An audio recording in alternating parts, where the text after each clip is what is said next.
Yeah. Let's go. You just gotta go hard. I go the hardest. I bring the pain. Not what you used to. It's all part of the game. Yeah, I just gotta go hard. I just gotta go hard.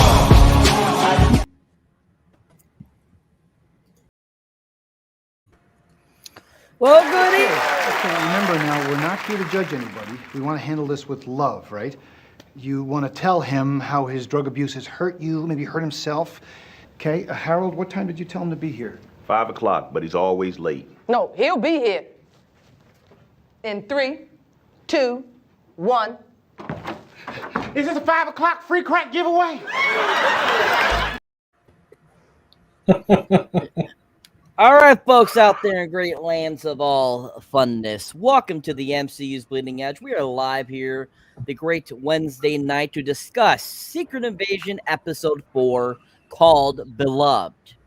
So Episode 4 is, over the halfway point now with the series, the limited series that it is. And I feel a lot of people are probably going, where are they going with this a little bit? They did answer a few questions in this episode, and they did definitely, take their time. And in the short amount of time they took, giving a little bit more of a story about Fury and other things. And definitely wasn't the greatest episode, but wasn't too bad. So, of course, we have our fantastic panel tonight. Of course, we have my wonderful co-host, Mr. Jeff S. TrueKnowledge, in the house. Welcome, Jeff.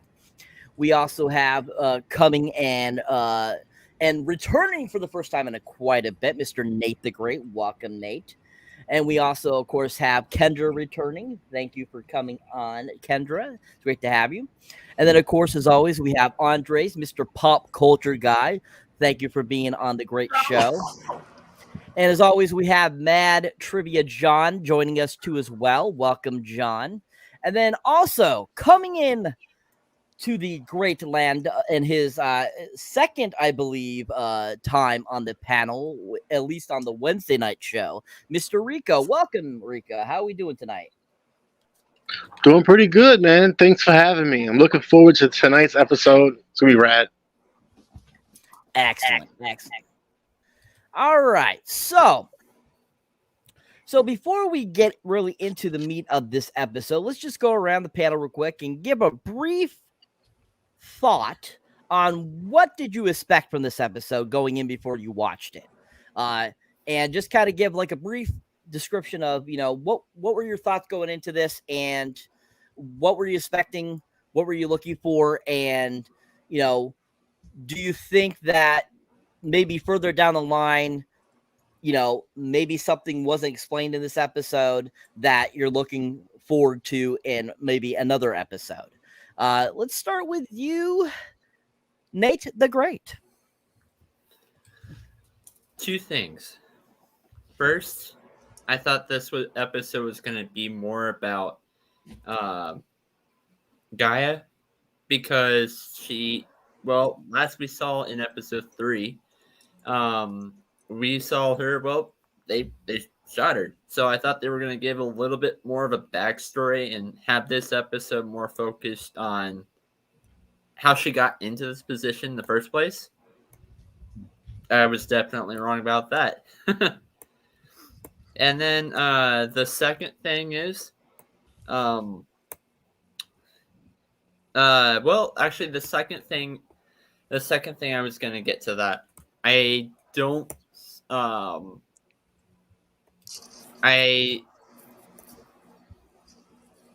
did think that it was going to go more like the first 3 episodes, where they have 6 episodes, but they put like a lot of information that they could have gone more. Yeah, makes sense. Excellent. Awesome.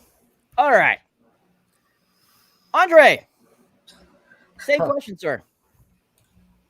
Okay. So, yeah, I had no expectations with episode 4 coming in, I was like, okay, here we go. I like episode 3. It was good. I think all of us really enjoyed episode 3. It's definitely the best out of the series. But yeah, coming out of this episode 4, I was just discussing briefly. I need therapy now. I'm like, I was just shocked what we did towards the end.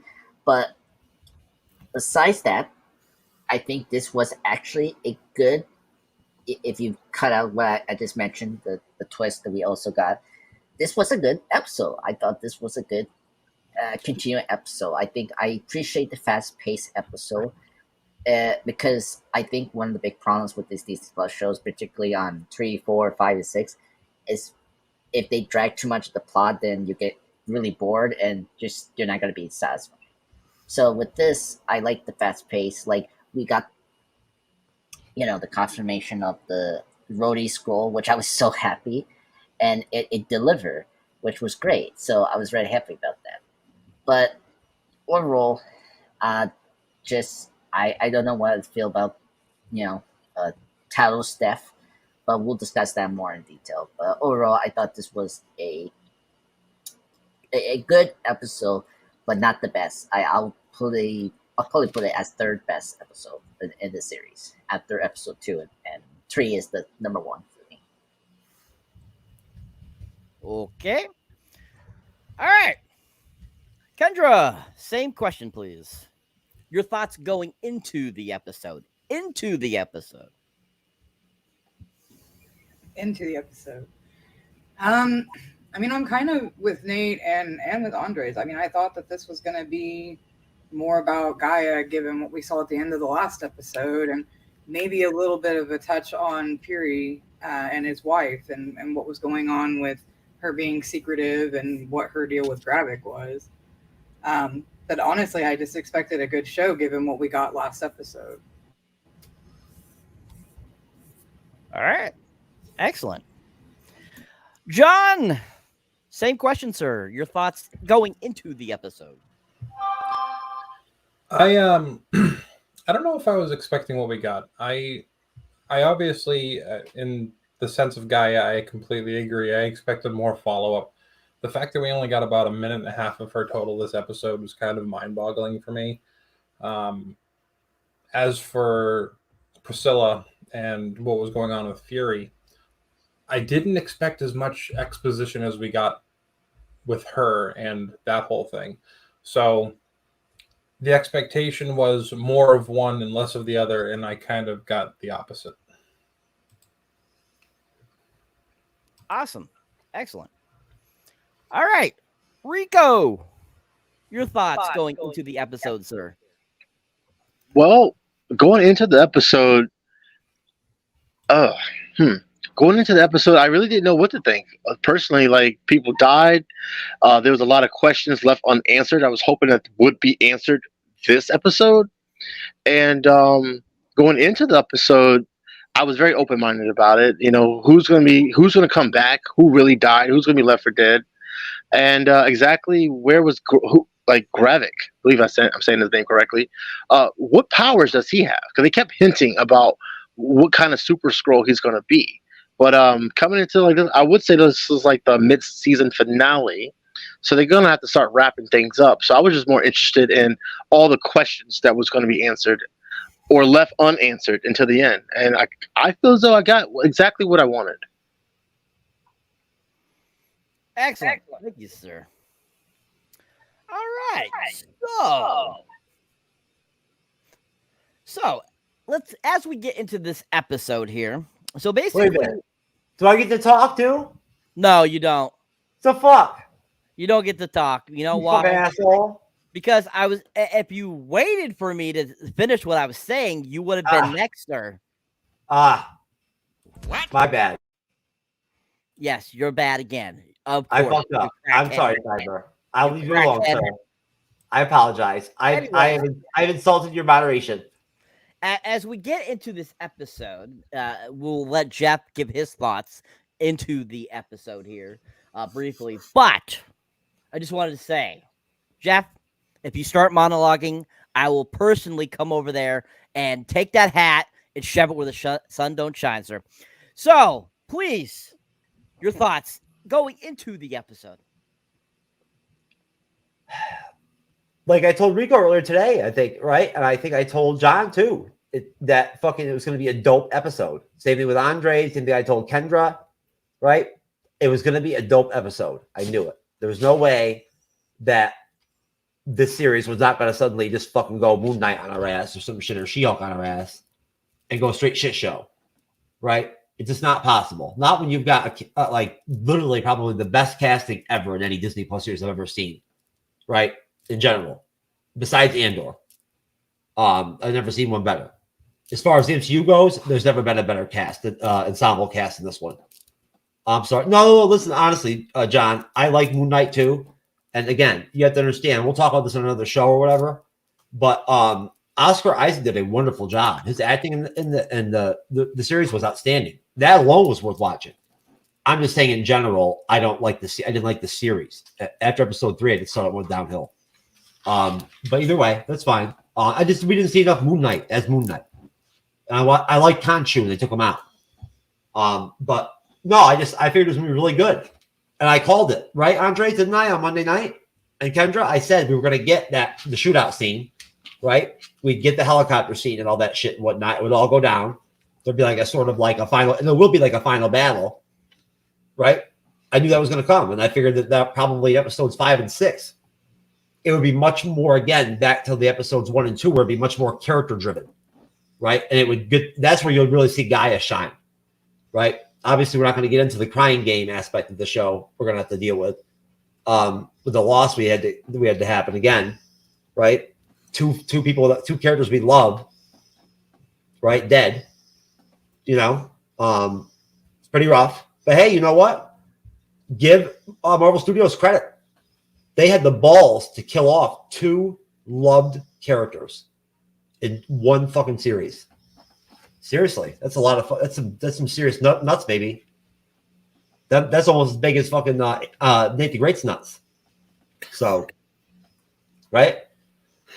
But yeah, I just figured this shit was gonna be dope as fuck, right? I figured my rating would be at least an 8.75 Cyber. Well, that's good to know. All right, folks. So, as we get into this episode, like I was saying before, too. So basically, this starts off. We find out that Gaia is not dead.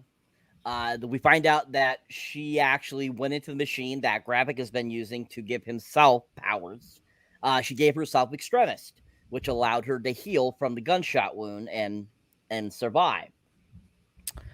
So after that, that's when we get the credit sequence, of course, after shows that she's not dead. So we got that answered, at least at the very beginning of this episode, which I was happy they did that. I'm glad that they decided, let's make sure we just get that right over with, and they went into it. And then they gave us the credits there before they went any further into the episode. So after the credits, we're time traveled back to 2012, which I thought was kind of funny that this is happening in 2012. That's when, it was all supposed to be happening. The Avengers situation, them coming down and attacking the planet. And for some reason, he is having this conversation with Priscilla. And I'm like thinking to myself, I'm like, this is interesting. Like, that's weird and interesting at the same time that they decided to make it 2012 is when this conversation was supposedly going on. So we had that kind of conversation and gave you kind of an idea of why the episode is titled Beloved, because Priscilla was looking for being beloved, which they kind of talk about later on in the episode, and they get to the meat of it. But they kind of give you an introduction to why that beloved thing is going on. So after that, that's when we come back to the present. And of course, in present day, that's when we see church, and all of a sudden Rhodes shows up to talk to her. So when Rhodes talks to her there, I literally sequenced like 3 or 4 different times just to make sure I was hearing it right. When he said, "We're going to kill Fury." And basically they have a conversation, and he says, yeah, I fired him, and now we need to kill him to get him out of the way. And that's when kind of Priscilla goes into the effect of, saying, oh, we don't really need to kill him. He's not the same Nick Fury. He's definitely different since he came back from the blip. And off in the background, we see Fury. He's listening in on the conversation. And he gives, of course, some great facial expressions and stuff like that, going on with listening to what this conversation is. And basically how the conversation ends up ending is, even though she says, we don't need to kill him, Don Cheadle's character Rose is like, yeah, you're going to kill him. So before we go on past that, let's get everyone's thought on that beginning. What did you guys think about the Gaia situation? What did you think about that beginning sequence with Priscilla and Fury? And then what did you think about that sequence there with Rhodes and Priscilla and Fury listening in? Like, what were your thoughts? What did you think? Did you think that this was what was going on? Just your overall thoughts of that little beginning sequence of the episode. And do you think it started out strong too as well? Starting with Andres. All right, let's do this. Yeah, so I was happy that we got confirmation on Gaia's, survival, which great. I totally forgot that she could use extremists, which was good. I liked that reveal.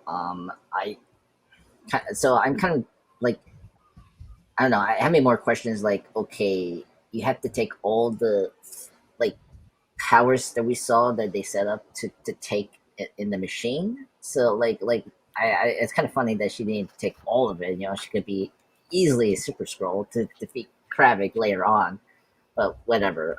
We'll see. But yeah, so I'm happy that she survived. We'll get into that other scene that she's with her dad. That was really great scene too. But yeah, so I'm happy that we got her survive. So last episode I was like, wow, they kill her. But no, she's still in these episodes. The Fury and ACER talk was great because it confirmed that, okay, Rhodey was a Skrull. I mean, later when we get to the shower, whoever the Skrull is, we don't know the name of this individual disguising as James. This was indication that, okay, that Rose is a Skrull. Like the fact that I think he brought him in his dialogue that he's no wonder there's a mole in the president's cabin. So it confirmed in that scene. So okay, so this was a great scene. I just again, this is how a political paranormal thriller should be. So this scene really got me paranoid. I was like, oh my god, who should I trust now? It's like last episode we see her trying to I thought she was going to be in Kravik's side, which isn't. It's more like she's being forced to, by this rebelling Skrulls to take out Nick. And so but yeah, so this whole scene was great. And then Nick hearing this was great. I mean, you don't know what he's feeling, as Reflection Comics had mentioned before, we don't get Fury too much emotional. He always plays it cool, and here he's I don't know what he's feeling now, so it was great. So yeah, so this was a good start for the episode, and I was hurt. Excellent. All right, Rico, same question, sir. Well, Gaia, it's Emilia Clarke. They're not going to kill her off. So no, they just won't, right? So when she got shot in the ending of the last episode, immediately my head went from, yeah, right. They're not. Come on. They're not going to kill her off like that. Her name sells the show. I did some research on what powers potentially they could have, and the regeneration was from. I hope I'm saying his name correctly. Aldrich Killigan from Iron Man 3. Yeah, right? Okay, cool. And when it comes down to Vera and Nick Fury, let me backtrack.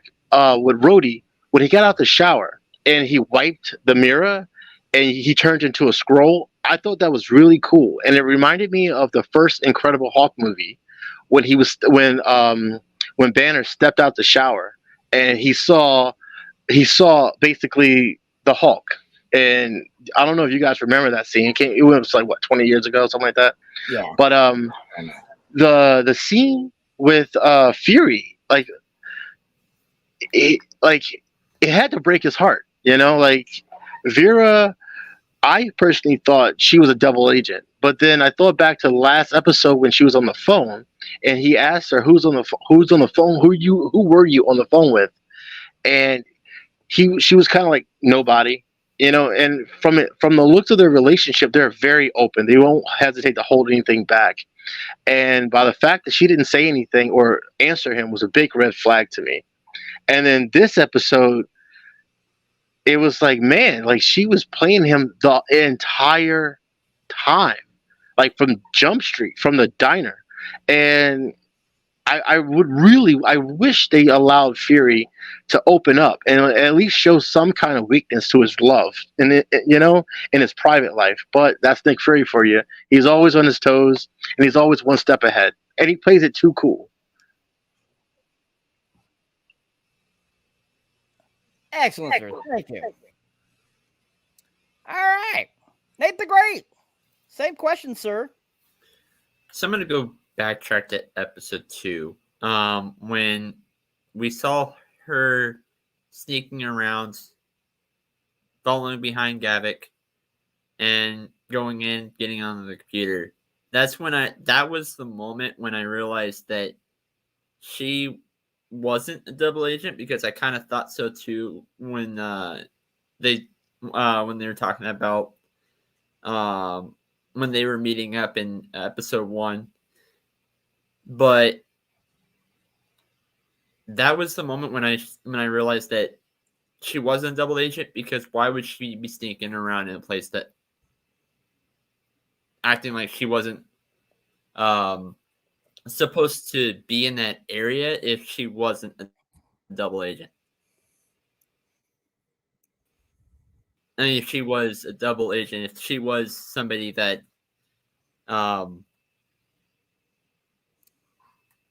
if she was part of that organization to begin with. So now going into this scene, going into this part about Gaia, I liked what they did because it basically introduced a new element to the show.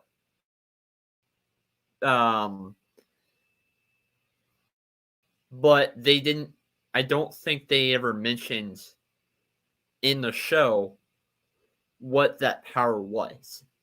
I don't think they probably will until episode 5. That's the only downside I have towards that. Awesome. Thank you. Kendra, your thoughts, please, on that intro to the episode, please. I mean, I for one, I was absolutely positive the guy wasn't dead when we were discussing last episode. But the scene between Priscilla and Nick Fury is actually a favorite of mine because it caused me to stop and think. When I was watching the episode, I usually put on closed captioning just because I like to see what might be hidden and how the words in the script may change, because sometimes it does. And they had quotations over everything that they were saying to each other. And so I went to handy dandy Google and I was like, well, what is that? And it ended up being a poem called Last Fragment. And I was like, that's so cool that they would do that. That's like having their own song. It's like having their own little moment. And I loved that aspect. I was like, that's so cool. And as I dug a little bit deeper, I found out that Raymond Carver, who's the one who wrote the poem, that was one of the last works that he ever did. And he wrote it while he was dying of cancer. And I was like, oh, okay. Why would they have included something so somber, so sad in an episode called Beloved, especially when in the moment from 2012, we get this beautiful love scene of, that's all, you get that feeling that that's all they want is to just be loved and to be in love. So I really liked that layer, and it kind of set me up personally because I was like, okay, but if we have something so sad, what's happening this episode? because there's got to be a reason why the writers chose that. But it fits so well to have the husband and wife there. They're getting to see their love story, and especially for Vera or Priscilla, whatever you want to call her, being Skrull and being alien, and then now being on Earth. For that, it was such a beautiful moment that I loved that addition to it. It's such smart writing, and I like that they added those layers to it. So it set me up to be excited for the rest of the episode. That was probably one of my favorite additions, especially since we see it rehashed later. But it was something that I wrote down because I was like, that is so cool of them to include that and to have that there. And I wonder how many other people were curious about that as well and caught that.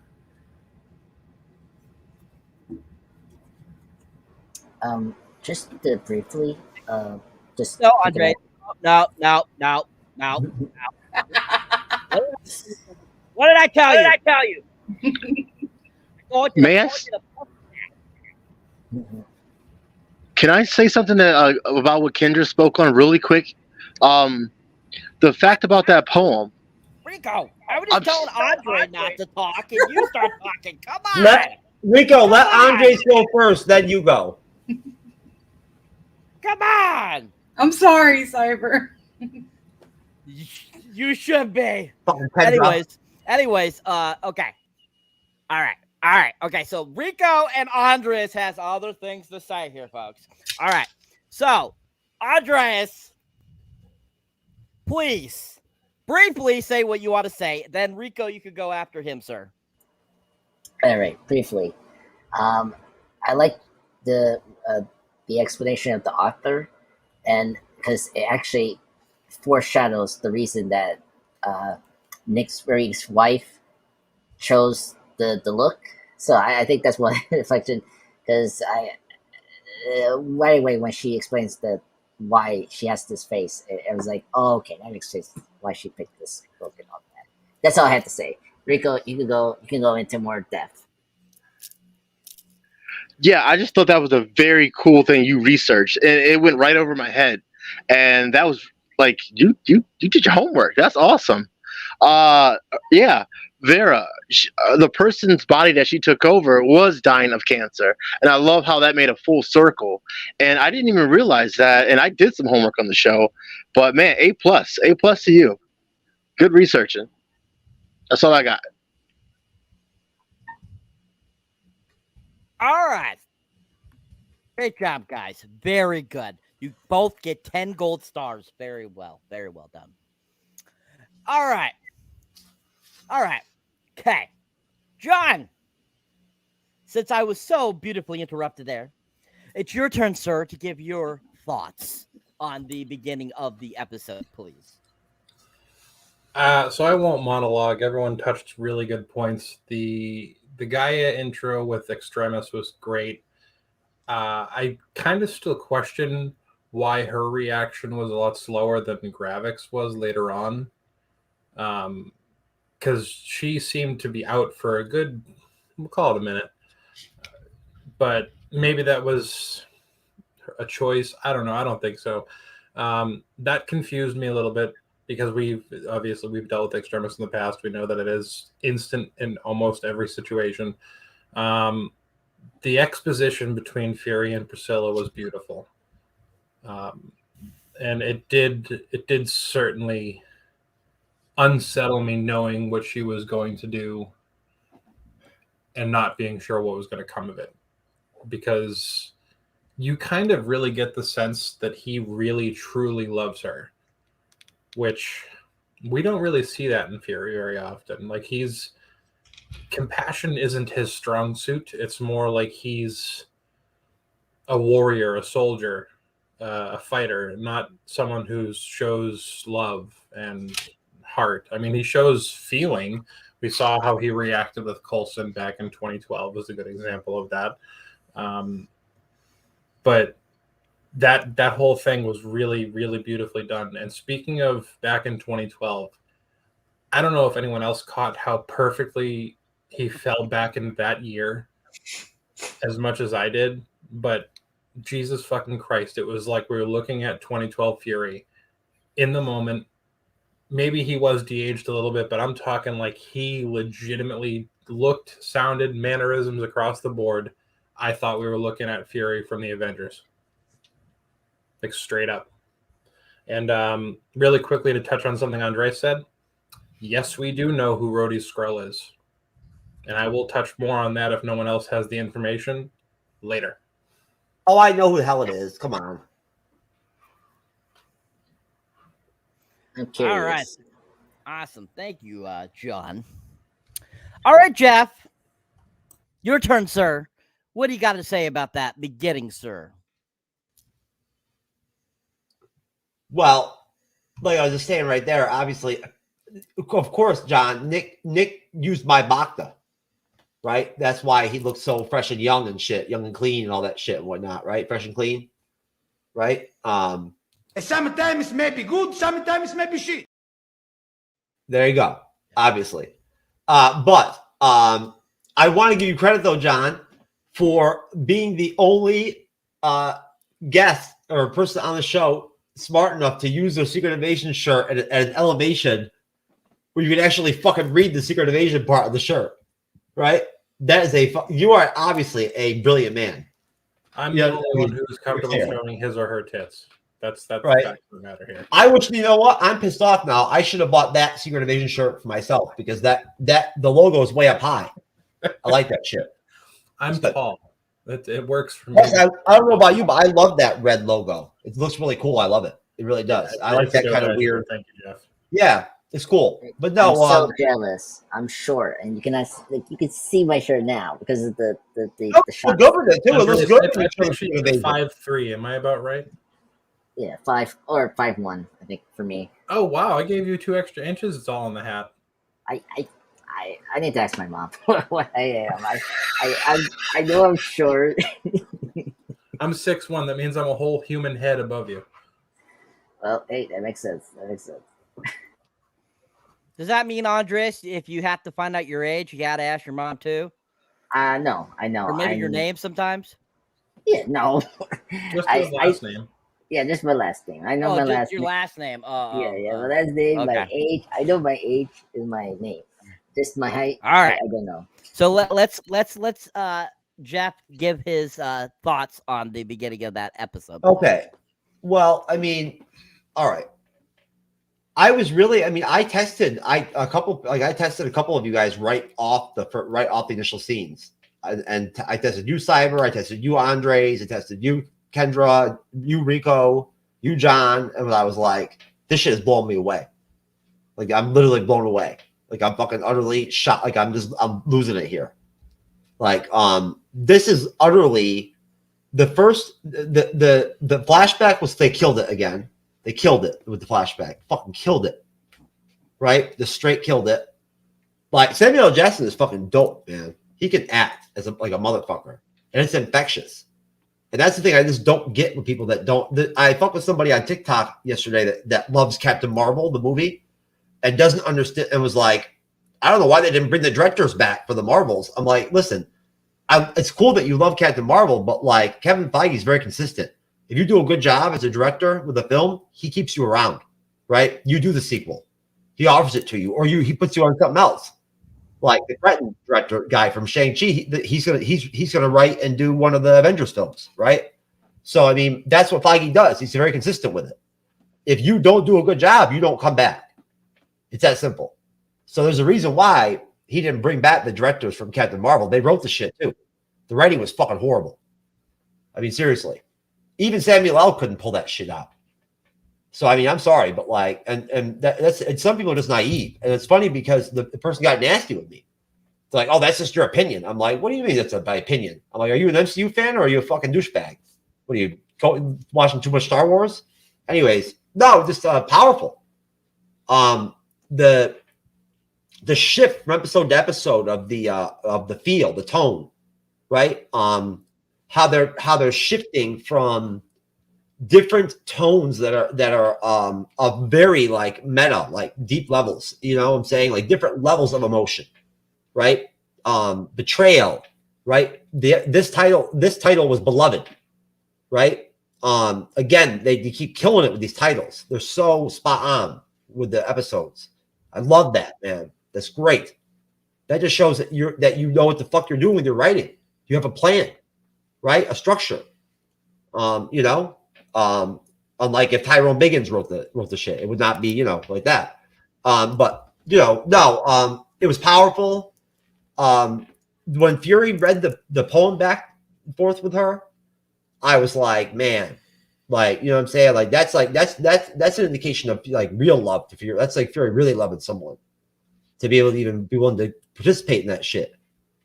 And plus, I think is of course Fury's one of those type of people like me that's always going to be down for some interesting shit, right?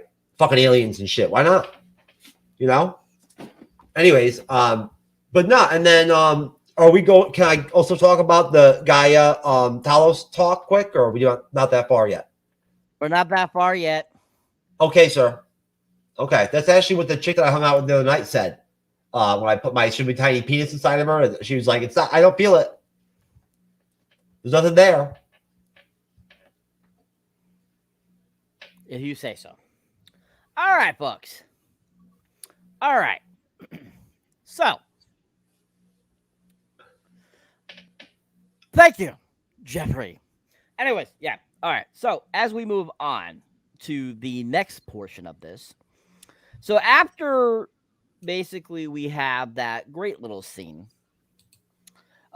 with all of them, that's when Gravik pops up.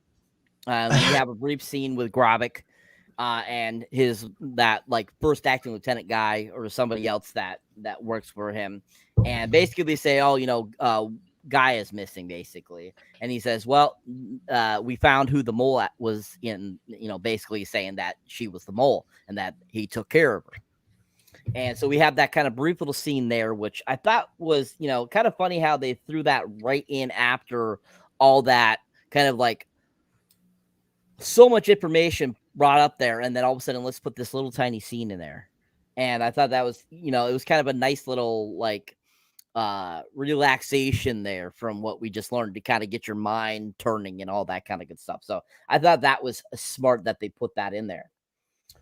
So then that's when we get the Gaia and Talos sequence where they're out in somewhere in the middle of somewhere and they're talking and you know, basically, you know, talking about what kind of the plan is, you know, basically Talos kind of saying, sorry, I got you involved in this. And she's like, you know, and basically then she explains, you know, yeah, well, I'm here with you because I believe in you, Dad.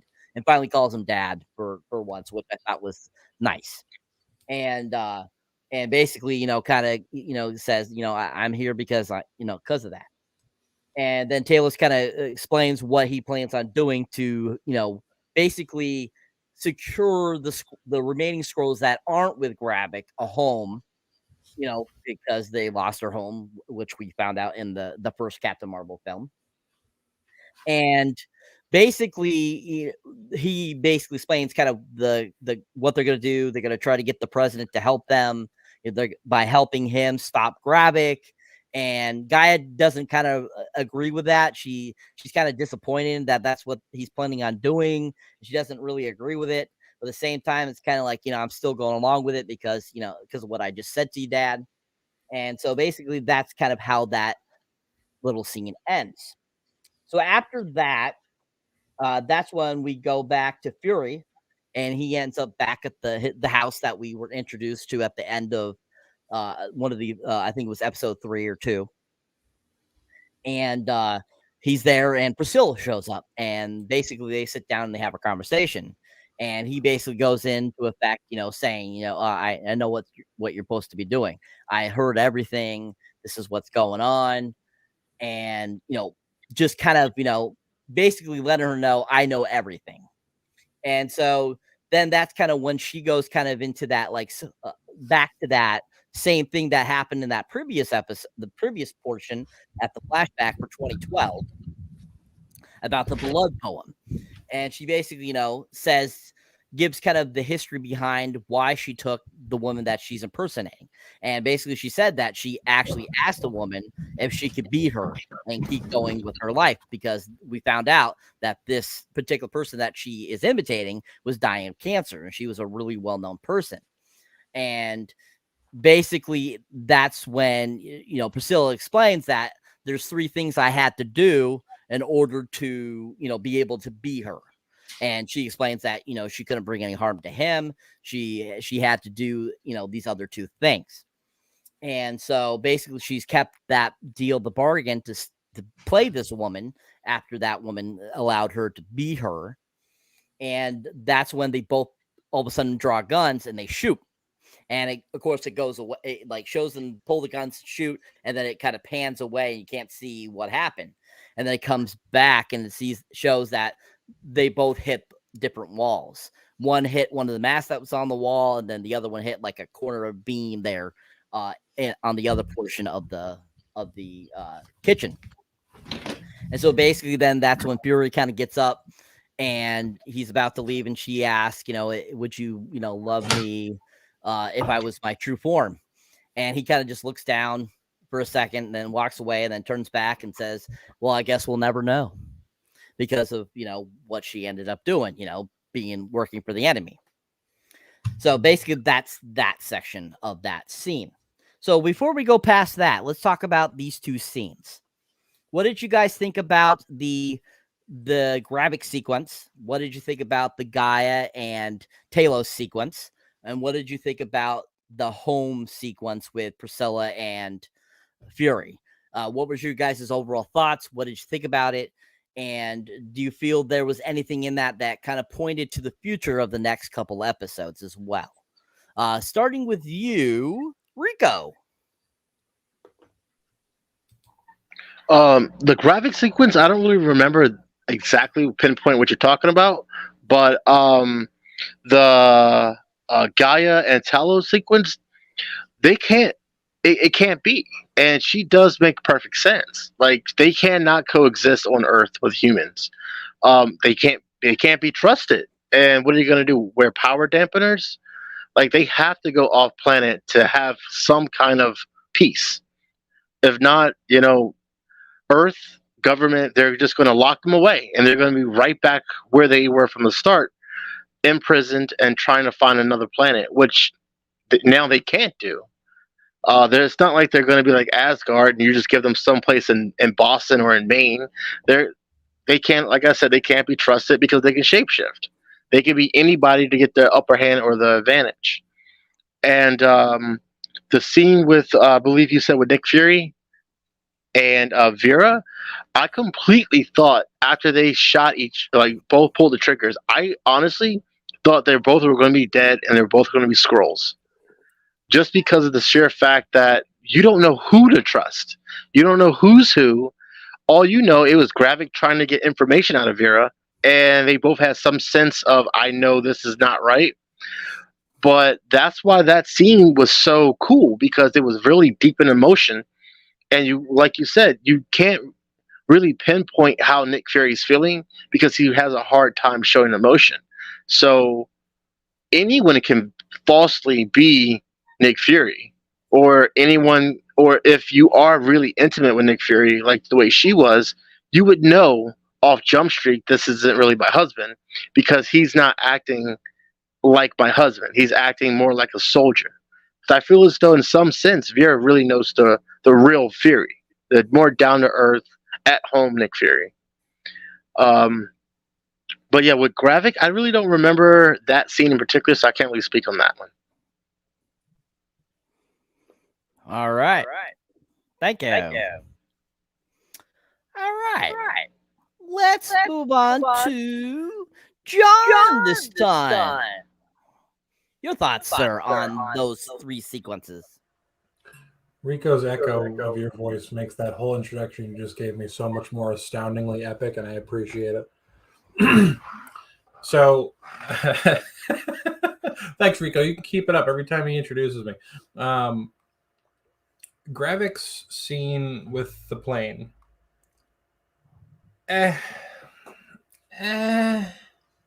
Filler for an already short episode, so I guess that's why they put it in there. Was this where we got Rhodey and Priscilla in the church? Is that the section that we're talking about right now? No, that was before. Oh, okay. All right, then we got Priscilla and Fury and their shootout, their little shootout thing, I guess you can call it a war of words. I think this really truly shows the people that they are, and it shows that, kind of to the opposite of Gaia's opinion, not all Skrulls are bad. Not all Skrulls are going to have that warrior's idea. I think this scene and the scene with Gaia and Talos was meant to be not a reflection, but a polar opposite of one another, to show that one good Skrull can make a difference, to show that one good Skrull can show the world that they can be good, they can fit in. I'm almost of the mind that because of Priscilla's presentation of not killing Fury in this, one of two things is going to happen by the end of the episode 6. She's either going to die and be a martyr to the cause, or she's going to be on the pedestal with Fury as the reason why Skrulls can actually live on Earth. Because she's been there for 30 years, nearly 30 years, living as Nick Fury's wife, living a full life as his wife and as the daughter to these parents who otherwise knew nothing about their actual daughter's death. And it was with permission from her. So I do think that because of the context of that scene, it was a very good period in that show, that episode specifically, where we saw the mirror image of what Gaia's point was versus what Talos' point was. They had the conversation. Fury and Priscilla lived it out. And it's not really it's not portrayed that way entirely, but we can get just on how Priscilla acted exactly what Talos was talking about. So that's where I stand with that. Excellent. Thank you. Sorry for that long-winded one there. That's fine. All right. Pop culture guy, Andres. Your turn, sir. Woo! Thank you. So, anyway, I mean, there's nothing else to say about Kravik. Like, it was just an expedition. Just saying, oh, we took out the mole. So that was really it. And it was like, okay, that's fine. And I was just like setting out to the next action scene that we saw in the trailer. So I was like, okay, makes sense, whatever. But the Vera and Nick Fury scene was really fantastic. I thought that was really great. Whatever Jeff is doing is disturbing. Anyway, I'm showing Dodger. Just kidding. The Via and Nick Fury conversation and the intense scene is the best thing about this episode. Like I agree with John, just picking up what he said, that you really don't know, both were Skrulls. Like, you didn't know that was maybe Kravik, which I thought initially, or I thought maybe that Nick killed his wife, because she made me betray. Like again, just paranormal was just high in this episode, which was great. And I think that was something that was lacking in the first 2 episodes. Just that paranormal of who you should trust. I thought this episode captured it the most.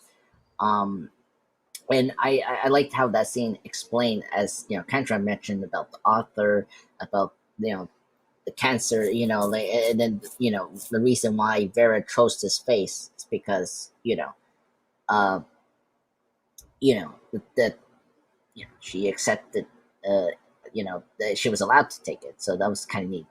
And going into the the Talos and Gaia conversation as well, another standout scene for me, because you see the difference between Talos and the daughter completely. Gaia has a very much open-minded opinion on the humans. They're not gonna it's basically the same situation with the mutants, with the X-Men. It's sometimes the humans will not see both their eyes that, some are good or some are bad, but they don't care because they're fear about how powered they are, and the Skrulls are very powerful. I mean, these guys could shake shit to anyone. And so like it's like dangerous. So it was good that, we saw a bit of Gaia's like overall like opinion and point of view about this like Skrull human war that we're gonna get in this series, and I really like that. And it was so sad to see, Talos standing there and just seeing her leave. It's just like really sad because he was trying to protect her and trying to come to her that there's a plan, and like it was just really sad, especially This shit was now, heartbreaking, Andres. This shit was heartbreaking. yeah, I know, but it was really hard for me to see like a father just seeing her daughter not agreeing on this plan and this vision that he's trying to do for this last, I don't know, 30 years, trying to make peace with the Skrulls, with the humans, and it's just really sad because what happens next is just ugh. So, but yeah, overall, these scenes are really great. This is the highlight of the episode. So it's really awesome. Awesome. So, Andreas, thank you. All right, Nate the Great. Your thoughts on the graphic sequence, the Talos and Gaia sequence, and then the Fury and Priscilla sequence, please. You're muted, sir. So, the only thing I would say is, I feel like really eventually, sometime down the road, I would like us to see comparing power to power and how the storyline's going. I would like to see a Gravik versus Gaia fight scene at some point, whether it's episode 6 or 5, maybe towards the ending, but probably 6. I would like to see it at some point down the line.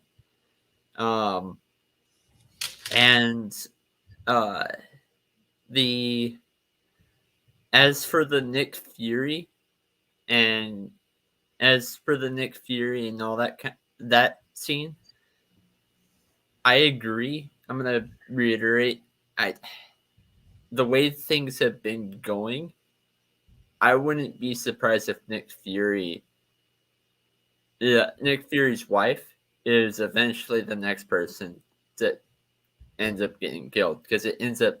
I noticed that every single episode so far, there has been at least one person to either get killed off or supposedly get killed off. Well, maybe not 2, but yeah. Okay. Thank you, sir. Great job. All right, Kendra. Your thoughts, please. I mean, the graphic scene was really just a throwaway. I mean, it really was. It was him saying, hey, the mole's been taken care of. And, going forward with whatever at that point in the episode their plan was going to be, making the Russians look like they did it. But I agree with pretty much everyone else in saying that the other 2 scenes are more important. They hold more gravity. I really enjoyed Gaia kind of saying, she does hear her dad out about his plan, and his plan isn't necessarily a bad one. It's more of the pacifist route. There's not any need for all of these lives to be shed, because of the million of Skrull that are here, surely not all of them, like maybe a handful of them, are the ones that are wanting to be violent and to take over the planet and let humans do what humans do best, which is fight amongst each other. And he would rather go a more peaceful route, letting humanity see that they aren't something to be scared of, that they're just like them. They're moms, dads, sisters, brothers, fathers, mothers. They're individuals just like them. They just look different and have different abilities. But I mean, when Gaia looks at him and she says the line, "Don't you want to live in your own skin?" I think that where John says that there is a dichotomy between this and Vera and Nick Fury's scene, that is the moment where I can believe that is true. because all that Vera sees in Gravik's plan is that he genuinely wants to give people a home. Now, is that his own motivation? Is there somebody else pulling the strings? It remains to be seen, because we don't know that yet. There hasn't really been a heavy indicator in this episode whether that is what's going to happen. But for me, that was what made the scene so heavy, was the Skrull shouldn't have to do, in Gaia's mind, what Vera has done, which is to peacefully find someone rather than forcibly taking an identity, but peacefully taking an identity under stipulations and following through with that and continuing to do good, not only for herself as Vera, but also for Priscilla as, you know, as this doctor, as this daughter. And for Gaia, she's just like, why do we have to be human? Why do we have to assume these forms? Why can't it be enough? Why can't we be good enough to just be us, to just be our normal forms and live as we are? And I think that that has a lot to do with age. Talos has told her, you know, there is no home. There is nothing to go back to. Our planet is gone. And that means it's either adapt or die. And I like that that has been the underlying plot point the entire time. That's what made these two scenes between Gaia and Talos and Nick and Priscilla so much better. Especially when Nick Fury, when they miss, he's like, so are we getting divorced, or do we need to renew our vows? That was great. There was humor in a moment of seriousness. And I like that it was her getting to tell the story, because it gave us a different view rather than what we've seen from Gravik and what his way of assimilating his people is going to be. So I did like that. Excellent. Thank you. All right, Sir Jeffrey. Your turn, sir. Your thoughts on the brief Gravik scene, the Gaia and Talos sequence, and the Fury and Priscilla scene. Okay. I think I can handle that. Sorry. I apologize. I'm taking a moment, you know, of silence right now. Right. Because Andre's not had to be able to talk for 17 minutes yet in the show. So I know he's hurting. You know what I'm saying? It's really difficult for him. Right. But it's all right, Andres. Don't worry. Next Monday, I'll let you talk for 18 minutes straight. I promise. 18.75 actually. But no, everyone's had great things to say. You know, I really just want to point out, first of all, just how much I've enjoyed sharing these episode reviews with everybody here. It's been great. You know, it's been wonderful, a great experience, and I really get excited the whole time I'm watching the episodes, because I'm just thinking about everybody else and like what they're thinking when they're watching it and everything and whatnot, and what they thought of that shit, right? Are they thinking like, yeah, I wouldn't mind banging that Skrull? You know what I'm saying? Like, you know, that kind of stuff, right? But you know, come on, Kendra, you know, you thought about that shit earlier when you were watching that shit. No, I'm just kidding. Anyways, no, I mean, look,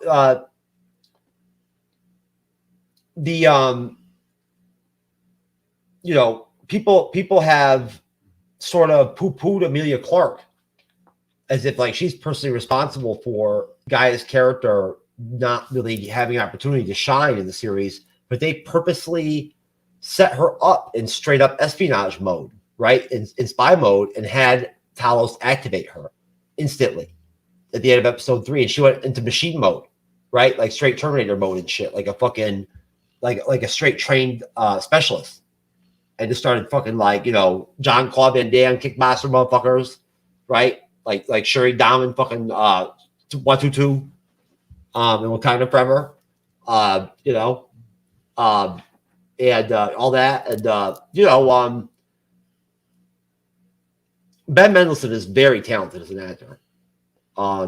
He really, really, really, really just has a really good voice. And his body language when he talks is excellent too. He really portrays real emotion in his face really well. You know, and so yeah, like I just felt like there was such range in the series, right? Such great acting, And just to kind of bring contrast in the panel, I mean, I just can't help but notice that, again, this is like HBO Studios level, writing. Like, you know what I'm saying? With people that can actually fucking deliver it. Olivia Colman comes on screen for 7 seconds, right? And like drops fucking like Oscar worthy shit. You know what I'm saying? Her 7 seconds was better than Love and Thunder in episode 3. Easily by 0.75 better. But no, at that point, no, I just thought it was touching. It was heartbreaking to see her, to see Gaia walk away from her father like that, right? And say, and like him, like, vulnerably, like, you know what I'm saying? Like,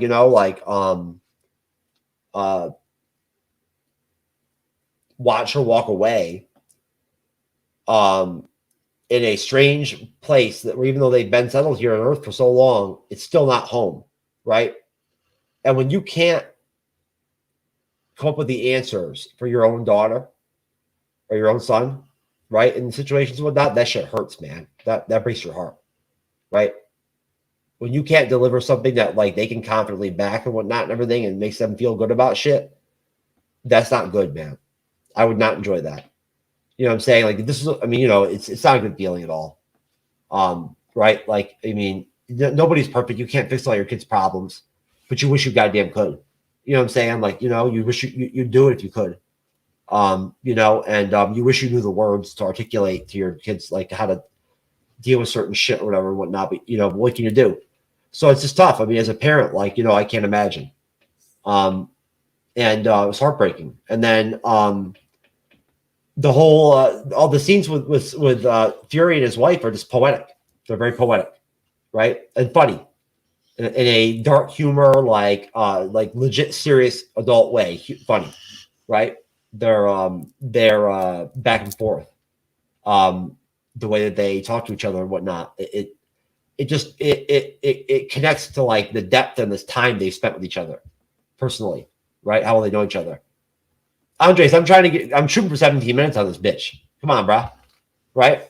Anyways, that's all I got to say. That's it. I'm done. Wait. No. People are telling me in the chat that I'm like 60 minutes. What the heck? What? Anyways. No, but, and Rose, I told you everybody that Rose is a Skrull. From jump, I said he was a Skrull. Nick knew. We haven't gotten to that yet. So did I. Yeah, so did I, Jeff. What the heck? Rhodey yet? Okay. And I knew that I knew that she didn't work for freaking Gravik. Come on now. Like, seriously. Are you trying to get 60-minute man to keep talking? Because you will. No, but no, I mean, honestly, this is monologue man. All I want to say is trying to take the throne. This is a really well done series, right? It really is. And I already told everybody here already, other than Nate, when we get done with this, we're going to come back together and we're going to do a season 1 recap breakdown of the season we are when we have to, right? But Andres, you can only come for 17 minutes. Well, if he can only come for 17 minutes, then you can only come for 2 minutes then, because that sounds more poetic to me. Well, I usually cover less than 2 minutes anyway, baby. What's up?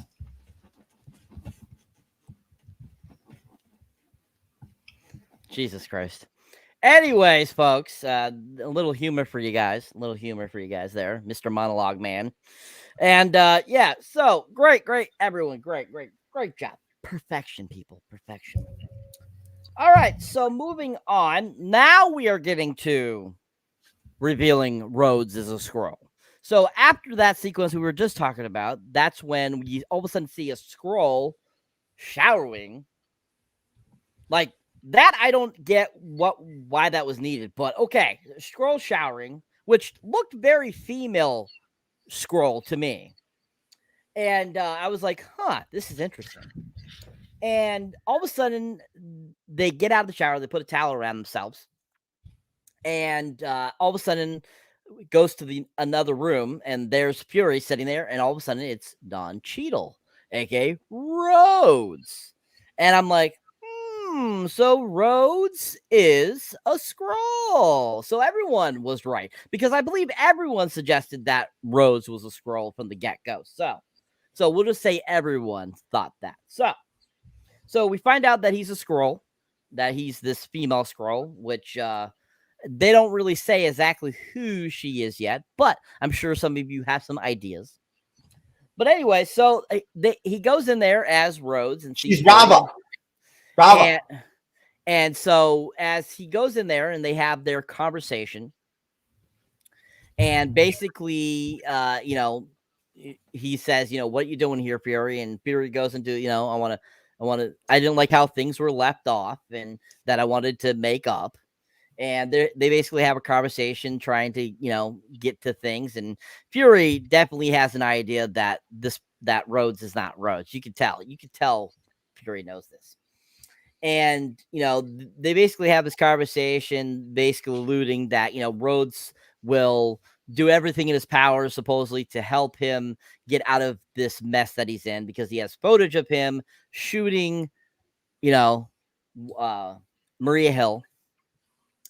And, basically, that, he'll do everything in his power to help him. Basically, Fury has this liquor with him that he gets Rhodes to drink. And then after they have their conversation and Fury leaves, we find out that he had put a tracker in the liquid to be able to track Rhodes. And so once they're able to do that, he is in there with Talos in the car as they're, talking about this tracker. And basically then they find out where Rhodes is going to go, and that ends up being at the airport to meet the president. And so we find Rhodes there, and he meets the president, who's played by Delmont Mulroney. And, basically, says, introduces himself, says, I'm here to make your stay better and everything while you're here, Mr. President, something like that. And then, of course, he kind of makes a comment like, why do you smell like bourbon? And Rhodes is kind of like, I don't know what you mean, sir. And basically, the president, as he's getting in the car, is like, make sure the colonel gets a coffee, a large coffee, which kind of I thought was funny. I thought it was very kind of funny. And so then they get in the convoy and they're making their way, and then all of a sudden, out of nowhere, they start getting ambushed, and we have this great giant fight sequence where they're being ambushed, the cars are being blown up and stuff like that. We can see that it's Gravik that is sending the charge with his people, making it look like it's the Russians. And of course, they start attacking, start blowing them all up. They're under attack. And then that's when we pan to Fury and Talos again, that have arrived at the area too. And as they arrive, they go into the back truck, get some weapons, stuff like that, and they are actually there along with the British Army, which I believe is probably help from what's her name's Coleman. Soina, that's her name. Yeah, that name, and sent by her to help with stopping Gravik. And so then they basically get in there and they start, shooting out and try to go get the president after he has been toppled over in his car from being shot. And as we go through this sequence, we see Gravik shooting at people and stuff like that. And as they get over, as Talos and Fury get over to the car where it's toppled over, the president's in there. They notice he's unconscious. Talos starts to try to break the glass so they can get him out because he's unconscious. And as he's doing that, Gravik notices what Talos is doing and tells one of his guys to shoot Talos. And so all of a sudden, boom, Talos gets shot in the shoulder. And all of a sudden, he kind of starts to go back to his original form a little bit. And we have kind of a half hybrid of a human and a Skrull there as he's trying to pound still through the glass to get in there to get the president. He's able to manage to break the glass to get in there. And, of course, Fury gets in there and grabs the president and gets him out. And as they're trying to make their way back to the car, and the British is helping them and stuff like that, that's when, Talos is kind of like, he seems to be worn out from the shot and stuff like that. And he gets all of a sudden helped up by one of the British guys British military guys. And Fury's got the president in the car and everything, and he looks over and he all of a sudden notices something odd, and he starts going, "Put him down." And so then as he keeps saying that to him, he's got his gun pointed at him, and then all of a sudden the British person turns into Gravik, and all of a sudden Gravik takes out a knife and stabs Talos. And even Talos' face was like, and like, what the hell's going on? And I feel, if you look at the scene where how he gets him, I feel he punctures him right in the same area that his bullet hole is. So don't quote me on that, but that's what it looked like to me. Like he got stabbed right in the same area as his gunshot wound. So I don't know how that would kill somebody if it's in the shoulder, but that's just what I felt I saw. And he gets basically stabbed and he falls down the ground. And then Gravik makes his way away after killing supposedly Talos, which I don't think Talos is officially dead. I think this is going to be another kind of Gaia situation. But Fury once again looks at the body and just flees with the president. And that basically is how the episode ends. So let's get everyone's thoughts on the conclusion of this episode. What you guys thought? What did you think about the whole Talos thing? What did you think about the tracking device?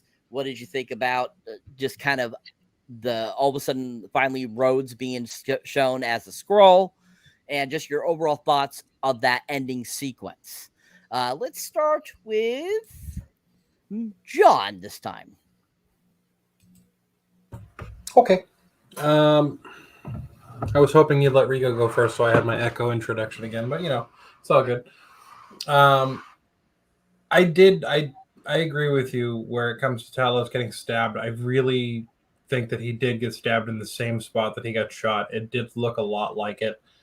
And I feel like maybe Gravik dragged the knife a little bit to finish the job, so to speak, because obviously the bullet didn't kill Talos. The knife did. I don't think he's alive anymore. I don't suspect he lived through that, because there's no way he got Extremis, unless he wasn't Talos at all, which I don't see that being the case. Excuse me. The conclusion of this episode, I don't know if anyone here has seen Across the Spider-Verse or hasn't. If you haven't, I'm sorry, I'm just going to say this. The cliffhanger gave me that same feeling. I was expecting more of the conclusion of this episode than I got. It didn't seem like it was over. And then special guest star Kobe Smulders. And I was like, wait. Where the fuck was she? So that confused the shit out of me as well. As far as the remainder of the conclusion, I just want to take a quick step back, because I don't want to end this little bit of mine on a somber-ish note talking about Talos and the what the fucks. I would like to point out that Rava was mentioned in the credits, the person who is the Skrull that is Rhodey, and she is played by, what was it, Nisha Aliyah, and she was in the Eternals as a Bollywood dancer with Kumail Nanjiani. So this is the second or third instance where we have third instance where we have a character recycled, or an actor or actress recycled, and in every case it's been a woman. So props to the MCU for giving women multiple roles throughout their movies, because that's cool. But the rest of this conclusion, Across the Spider-Verse vibes. And that's where I'm going to end my spiel. Excellent. Thank you. Yes.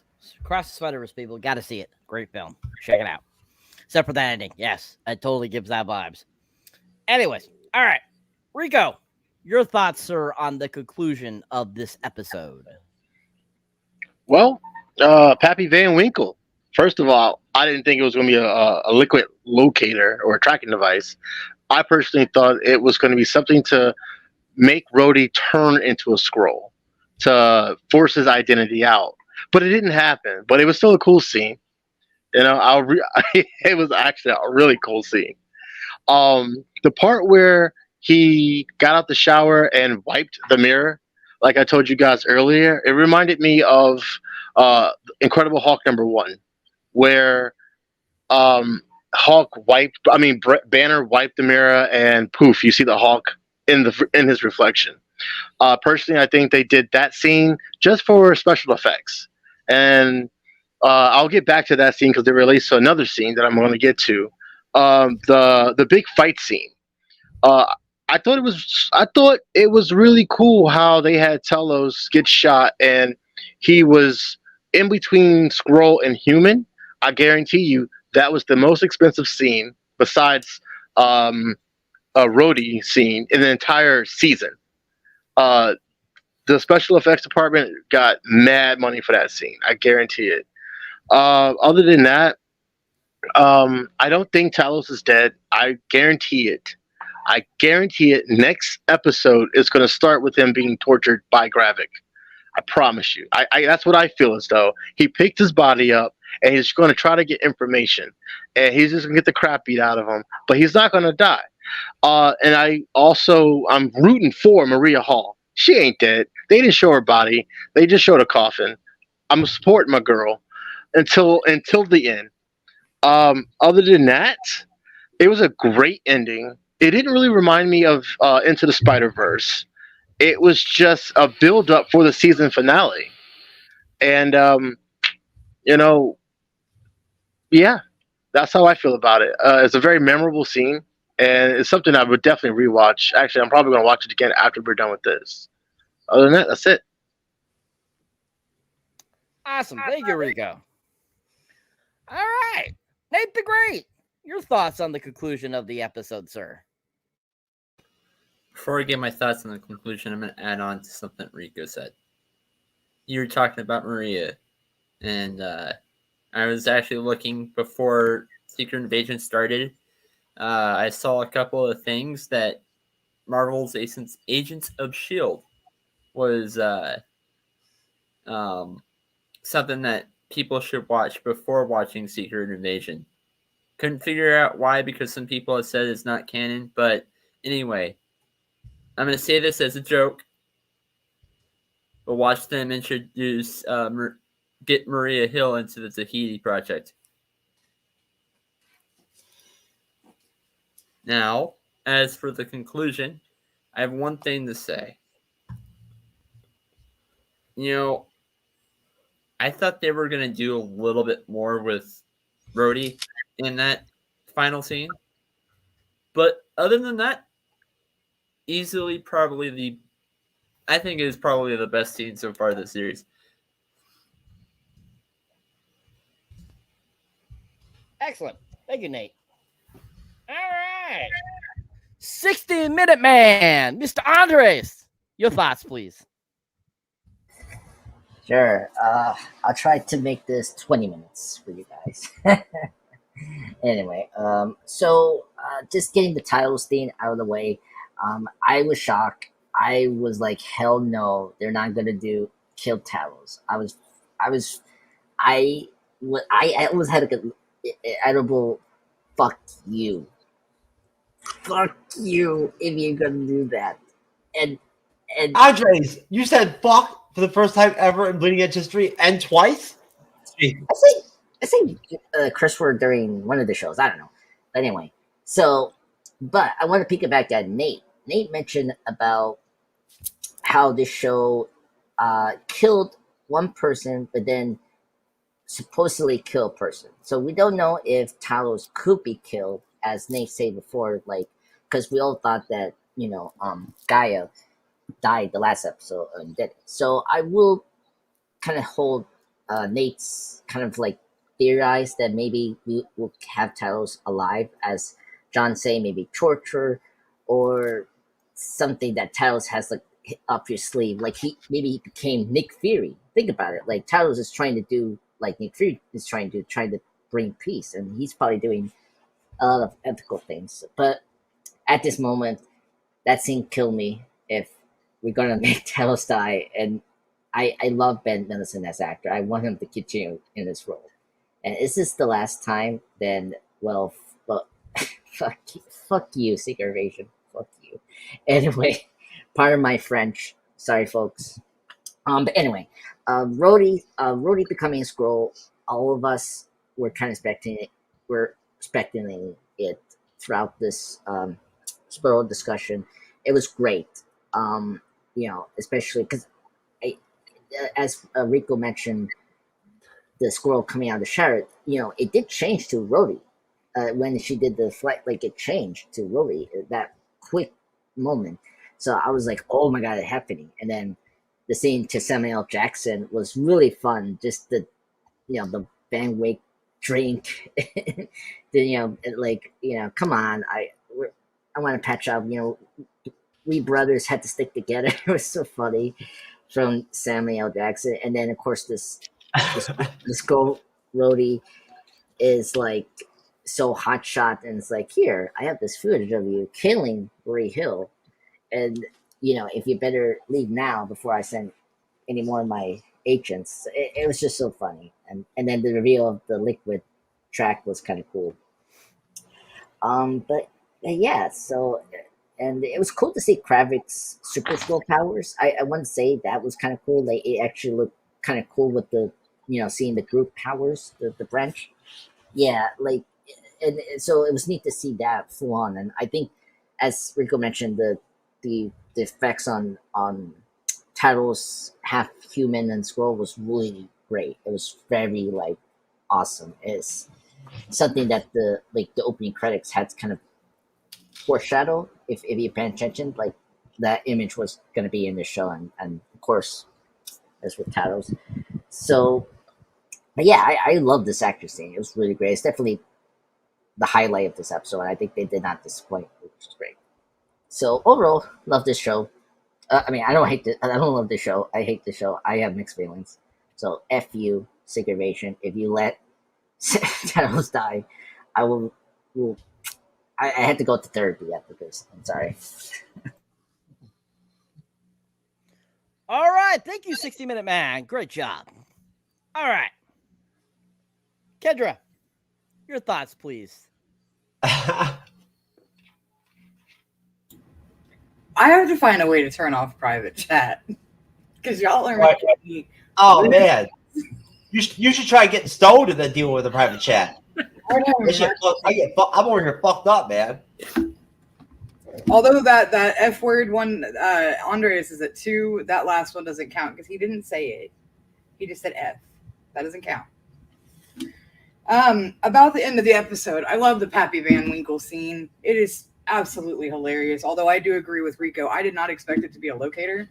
I was kind of expecting poison. I thought that would have been a great way to just shock the audience. Just out of nowhere, Nick Fury getting his comeuppance revenge and on a $5,000 bottle, something that he would be like the Princess Bride-esque, where he was already immune to the poison, but obviously the Skrull might not have been because this isn't really their world. I thought that would have been great, but that wasn't what happened. And then the whole convoy scene where we get to see what Gravik's plan was, why he said to be as aggressive as possible. It was good. I actually really enjoyed not only the setup to that, but the helicopter coming in, the missiles. That was really cool. I enjoyed it. There wasn't anything wrong with that. I literally had Boondock Saints. There was a firefight going off in my head when I saw the missiles coming. I was like, this is beautiful. Yes, this is why I'm here. But I don't know. I'm kind of with everyone else where there were so many really good things that happened this episode, but at the same time, the buildup for Talos' death didn't affect me. I went into this expecting to need tissues. Jeff warned me. He was like, it's sad. Oh my gosh, it's bad. On three different places, he was like, make sure you have tissues.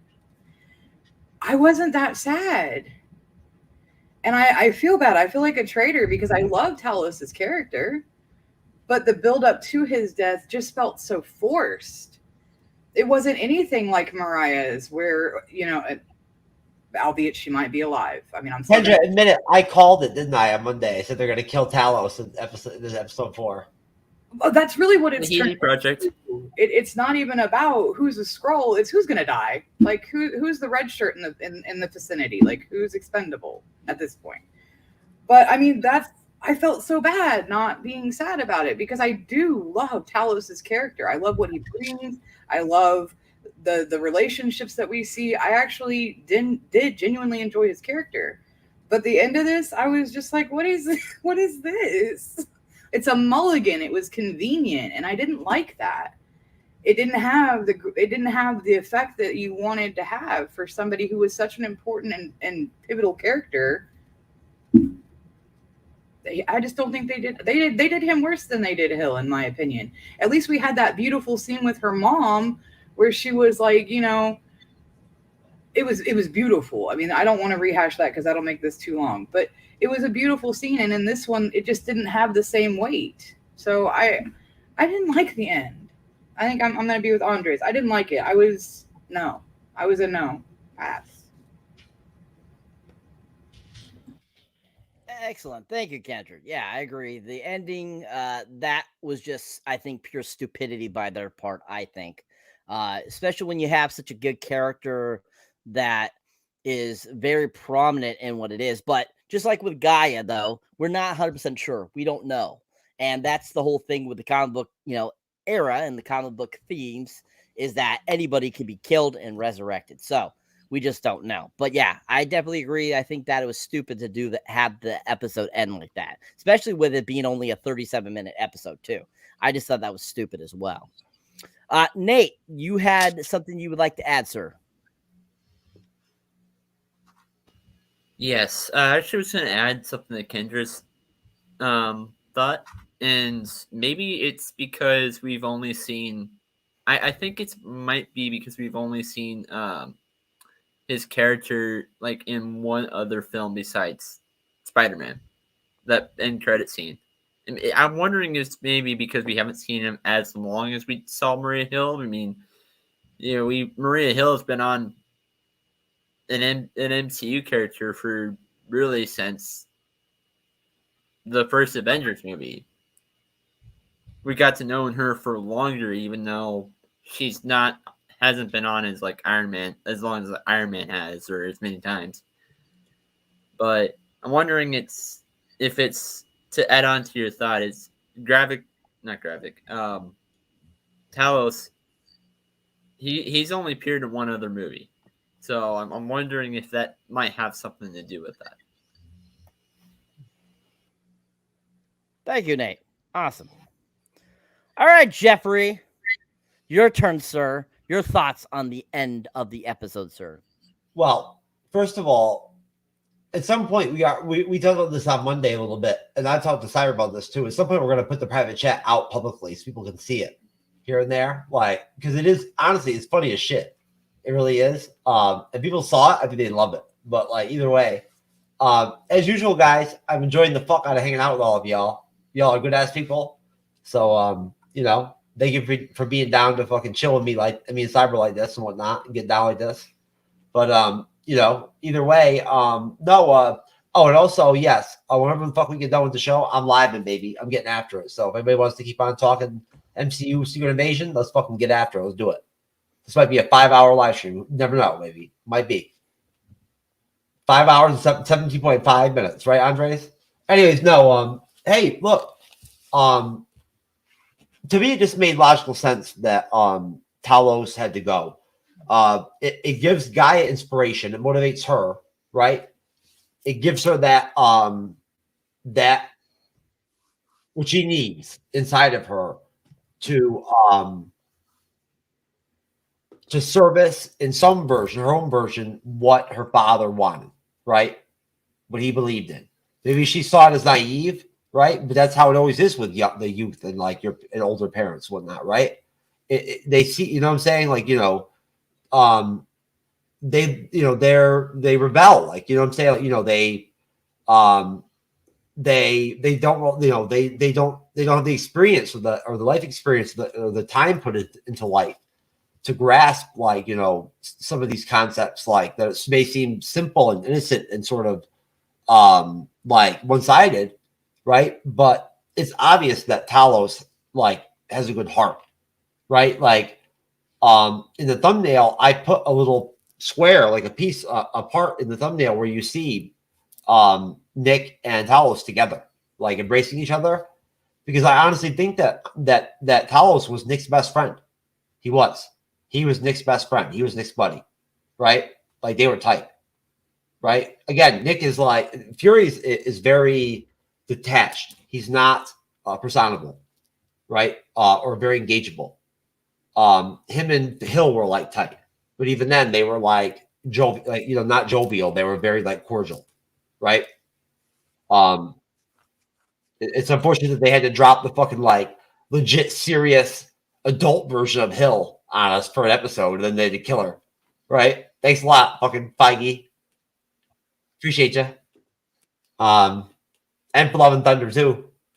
Great. But either way, no. Hey, the action was great. They really pulled it off well. I loved the surprise, the noir, the spin angle of like giving us that one brief moment where we thought, wait, right? Like, okay, one of the human, military people or whatever, whatnot, is trying to help Talos. Bam! It's fucking Gravik, man. Right? Kills him. It just keeps on adding up.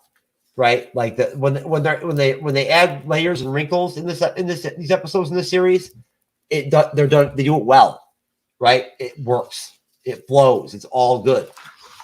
I have no gripes with any of it. I have nothing bad to say about anything I've fucking seen in any second of any part of any of these episodes. Not one critique that's negative about any of it. Any of it. Not a second of it. None. Nothing. I'm not saying it's perfect, but fuck, man. It's close enough. 0.75 enough, right? At least. It has to be. So, no, I mean, literally, what the fuck? What negative is there to say about these episodes, these 4 episodes? It's fucking great, man. This is the best shit I've seen since fucking Endgame, as far as I'm concerned. The Guardians and this shit should be enough for people in the MCU fandom that are like teetering to be like, you know what? I'm back, baby. Let's do it. Give me some more, bitch. Let's go, Feige. Serve it up. Let's get it. I got some money for your fucking shit. Right? I'll go to the theater back. I'll go back to the theater and get some COVID. Why not? By the way, ladies out there, the Bleeding Edge does have on our merch. We're going to be coming out with a, I can actually unfuck COVID. If done correctly, I can unfuck that out of a female. So we're going to work that out and try to get a pill version of that going. So we don't have to, because I'd be like obviously exhausted. If I had to actually like give that service, but either way, no, great episode. Definitely sets up a awesome episode 5 into the finale. And hey, whoever thought that 6 episodes was too short for this series and they were never going to be able to service anything properly with this shit, it was never going to be comic book accurate anyway. And the version they've given us of Secret Invasion is good. People should be happy with it and whatnot. If they don't like it, that's fine. I respect it, but I like it. It's fucking good. Right? People should be happy. They're giving us good content again. That's well done. So sorry, Cyber. I apologize for Andres been rubbing off on me a little bit too on the Mondays, right? So I'm starting to feel like where you you're monologuing again. You're monologuing. I know. You know what? I stopped at the 5 o'clock. That's what you have. I stopped at the 5 o'clock pre-press special. Other streams, sir. And then I stayed for a little bit, an extra half hour. Yeah, I know you did. You're always staying too long. Oh, I keep telling you to give that up, and you just don't listen. I know. Anyways, I told the massage parlor chicks, I'm like, I don't want to do a free extra half hour. Nobody cares about your massage parlor chicks. Nobody. Stop it. All right. Anyways, all right. So we'll go around and get everyone's number overall score for this episode. We'll start with you, John, because you had something you'd like to talk about Maria Hill, sir. Yes. So Jeff said we got her for this one serious episode before we killed her. I'm going to throw it way, way, way back to the Avengers when she and Fury didn't get along. Multiple times in that movie. So it's not the first time we've seen her and him not be on the same page. In the beginning of the movie, he's telling her something matters, and she's like, but what about the people? And he's like, shut the fuck up, this matters. Who do we lose? Did we just lose somebody? Where'd Andres go? Yeah, Andres. I said fuck too many times. He needed a 0.75 hour minute break. There he is. Oh, that was exactly 0.75 minutes. There you go. Perfect. I told you. And then later on, I think she's like questioning another decision he makes in the movie. But point aside, this show was not the first time we saw Hill argumentative with Fury. So they weren't always on the same page. So I have to call that to question on your point, Jeff. Not to undermine you, but this isn't the only time she's been serious. As for my rating of this episode, it is definitely not as good as the first three. So I'm going to have to give this one a 7.5. That's not to say that it was bad, but this episode was, as far as length, it was the shortest.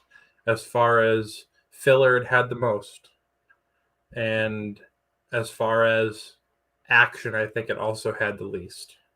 Not to say that last 5 minutes wasn't full of action and enjoyment, but it was compared to the rest of the episodes. Again, still love the show. Still definitely up there for my MCU overall shows. But this episode was a little bit lackluster compared to the other three. Excellent. Thank you, sir. Rico, your rating, sir, please. I'll give it an 8.5. It kept you guessing. It kept you on your toes. Yeah, it was short, but it left you wanting more. So that means we're all going to be scratching and itching to get that next episode. So it gave me enough to question where's this show going, but it also gave me more than enough to want to watch the next episode and see where this build-up is. It left you in a cliffhanger. And I think they obviously intentionally did it, and they know what they're doing.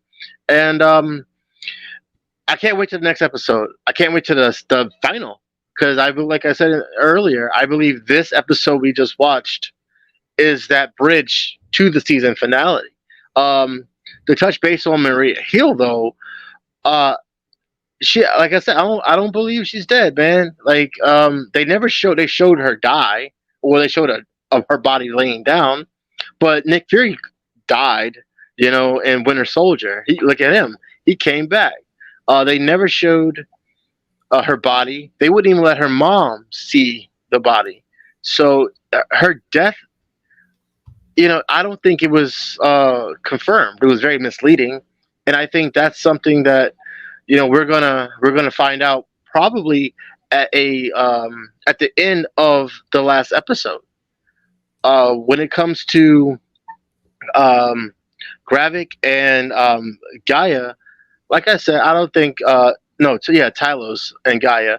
I don't think Talos is dead. I believe we're going to see him at the beginning of the next episode getting tortured, and it's going to bring Gravik, Talos, and Gaia together. And I think that'll be an awesome way to begin the episode, and it will be an awesome way to lead into the season finale. Other than that, like I said, at 8.5, I'm looking forward to the next episode. And this is a great show by far. Disney Plus really, I believe, did a home run when they made this show. It reminds me of Born Identity. The pace of it, more of a government show where there's twists and turns. You don't know who to trust. Everyone's a double agent or trying to double cross somebody to get their hand, to basically get to the forefront. And I have no complaints about this episode. I don't have no complaints about from issue 1 till now. And I'm really picky about stuff like that. And maybe I'm overlooking it, but I don't see any real flaws. That's it. Excellent. Thank you, sir. All right. So we have a late comment here from Mr. Travis Mitchell. Thank you for being in our comments, sir. He says, hope you guys are well. We are doing well. Thank you, Travis. And he says, crazy theory. Crazy theory with the attack on Russia and the disappearance of Agent Ross that provides motivation for Valentina to recruit Red Guardian Yelena and the Thunderbolts. That is a good point there. That most definitely probably is going to play into the Thunderbolts, because if I remember correctly, in recent couple articles, they mentioned that pretty much Secret Invasion would be linked up to a couple of the upcoming films. So I definitely believe that would be true. So most definitely, thank you for that, Travis. And it would be awesome. That was their first mission and a good way to set up the film. So yeah, most definitely, I think that would be fantastically done. I think that would be a great way to introduce the Thunderbolts. Most definitely. All right, Nate the Great. Your rating, sir.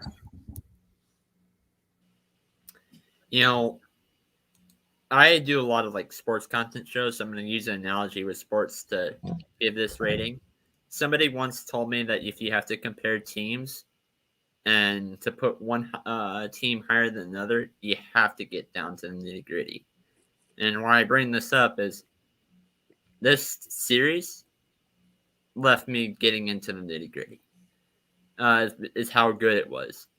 The only knockback on this episode right now is that we've done this podcasting episode for 1 hour and 41 minutes. That's 3 times as long as the actual episode itself. Which is why I'm not going to put it as the best episode of the series, but I'm actually going to put it as number 2. Give probably an 8.5. All right, thank you. Andres, your rating, sir. Okay, so I'll give it an 8 out of 10. I think that I agree with Rico that I think this episode made you excited for the next 2 episodes. So that's something that some of the other Disney Plus didn't do when going into the finale, So I think this was a good sign that, okay, I'm excited to see the next 2 episodes. They haven't dropped the ball yet. I mean, besides the title's name, but whatever. I'm gonna let it be.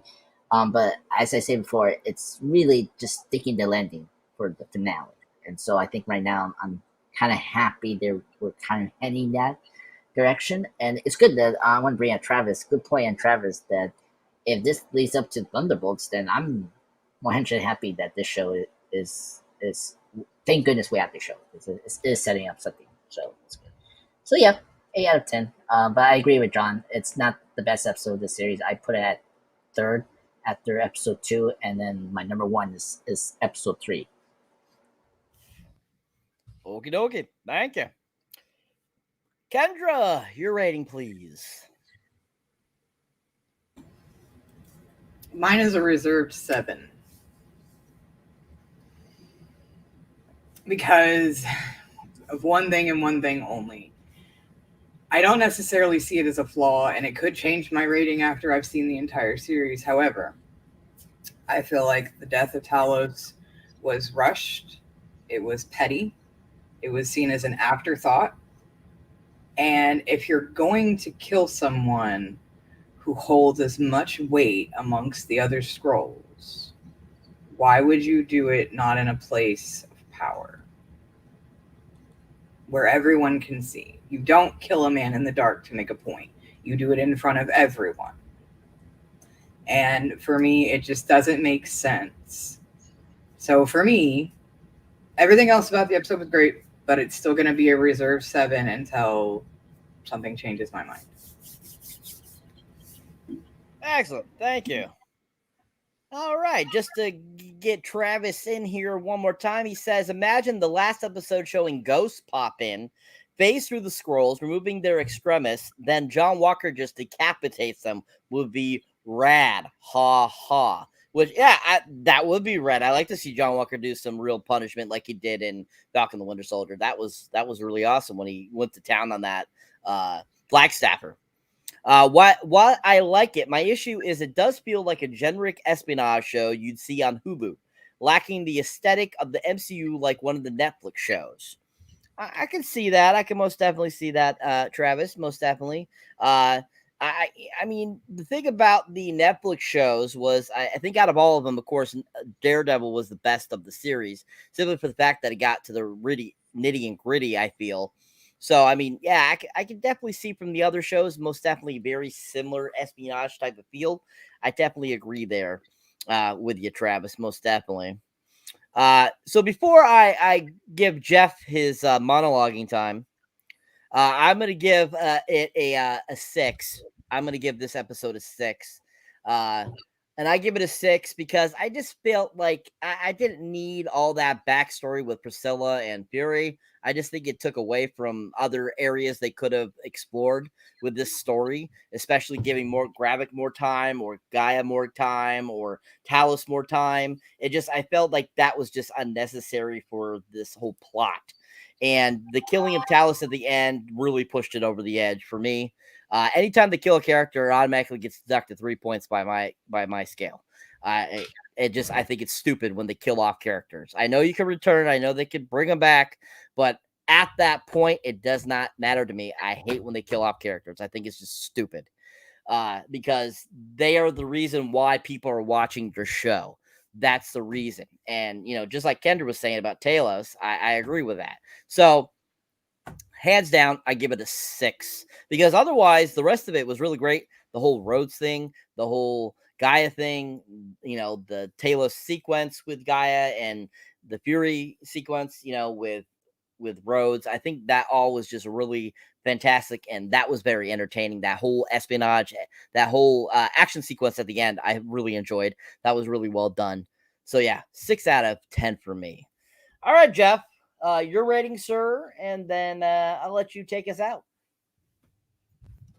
I'm gonna give it a 9. And I probably could easily give it another. I mean, I'll give it a 9, but it could be a 9.5. I mean, I think that DC Marvel Talk, Travis, they were real events, organizations, and social issues as they would be brought up in our world when they should feel informed by the MCU, so it takes you out of it. No, I think that, again, I guess just to add some balance or some contrast and whatnot, and wrap up with something a little different than the rest of the panel. Everyone pretty much covered what happened at the end. I think that again, I see this as inspiration in terms of like how Daredevil will be done, right? If in some way this angle, this serious tone, this adult level, right? Sort of entertainment, right? Which, Nate, honestly, I really appreciate. I respect your opinion a lot. I do. So the fact that you really like it and whatnot and everything, and that you really think it's as good as it is, like you're keeping it that high, you're already holding it up that high. That's rare for you to do that. I know that is. You don't usually like make that kind of move that quick. So right there, like, I mean, and Nate's the youngest person on the show, which is why I love having him on, right? Because he's only 14 years old. But anyways, he was 7 years old when he saw Endgame.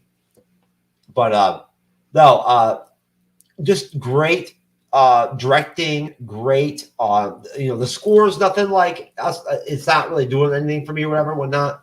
But the directing, they've split up the directing into 2 episode spots. They've had 3 directors that have directed those two episodes. So, right, for instance, right here, where we're at now, episode 4. We talked about this on Monday, folks, on the third episode of the MCU Bleeding Edge Report. After we reviewed Dead City, episode 3. Dope as fuck. Beloved was directed by Ali Salim. And I'm sorry. Was it? Let me see. Yeah, by Ali Slim. Okay. All right. Oh, you know what? It's the same director for all the episodes. I'm tripping. I'm sorry. It is. I must have got something messed up or whatever on Monday or whatever, whatnot. But Ali Slim's done a great job. And overall, Kyle Bradstreet's involved with the writing and whatnot and everything and all that. He's been in a bunch of the MCU stuff. I'm really, really happy with the overall tone of the series, and I hope that this is going to lead us to a place where, when this is all over, Fury stays in the MCU, right? And they give him the opportunity to rebuild the Avengers, right? Like that should be his task. Next task is to assemble the Avengers, right? Travis, and have Captain America 4 be like the vehicle, right? Where you see the core of the new Avengers team in the movie. So there you go.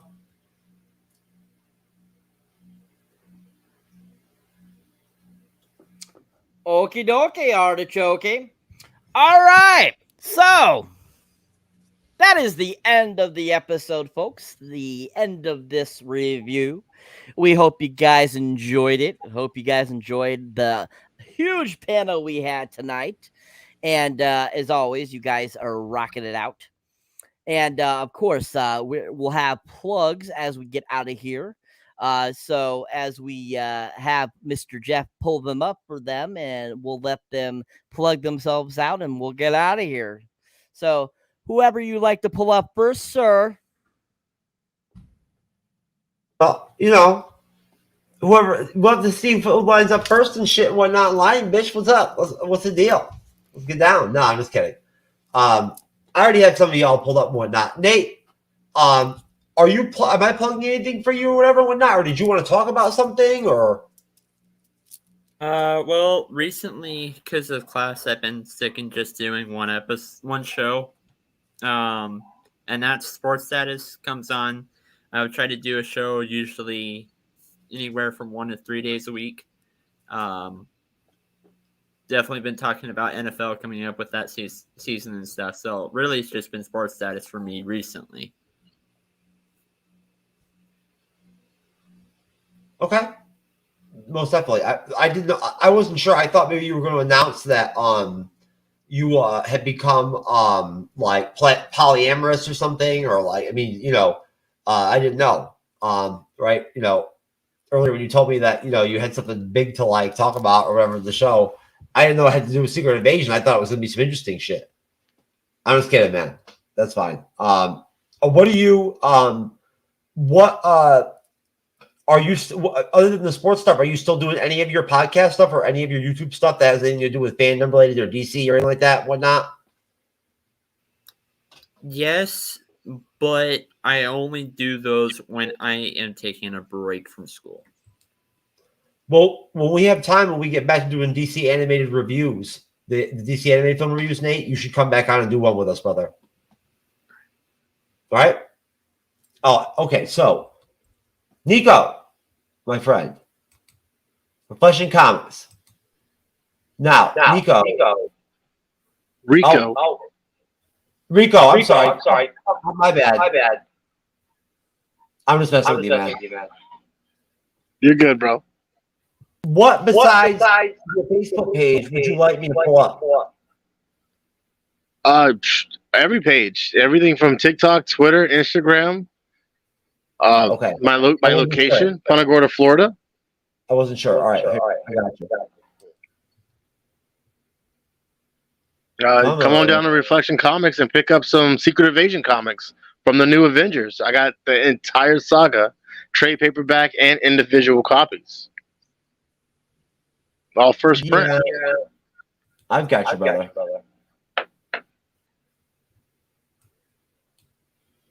Where in Florida are you? Punta Gorda. Charlotte, Charlotte, near Orlando? 2 hours south. Oh, I guess not.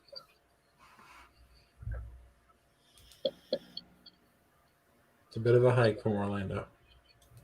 I also ship, so link up with me. Well, I'll be in Orlando in September. That's why I was asking. Oh yeah, me too. I'm getting a lot of stuff. The Ninja Turtles, the entire cast is going to be there. I mean, a lot of stuff signed and graded. Kevin Eastman especially. I just got my hands on Ninja Turtles 1, and I'm definitely getting the entire cast to sign that for me.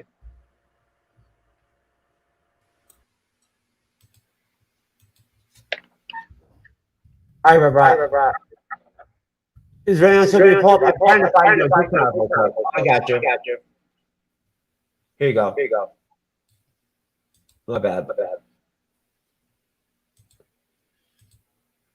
Obviously, folks, as always, here at the Bleeding Edge, professionality is key.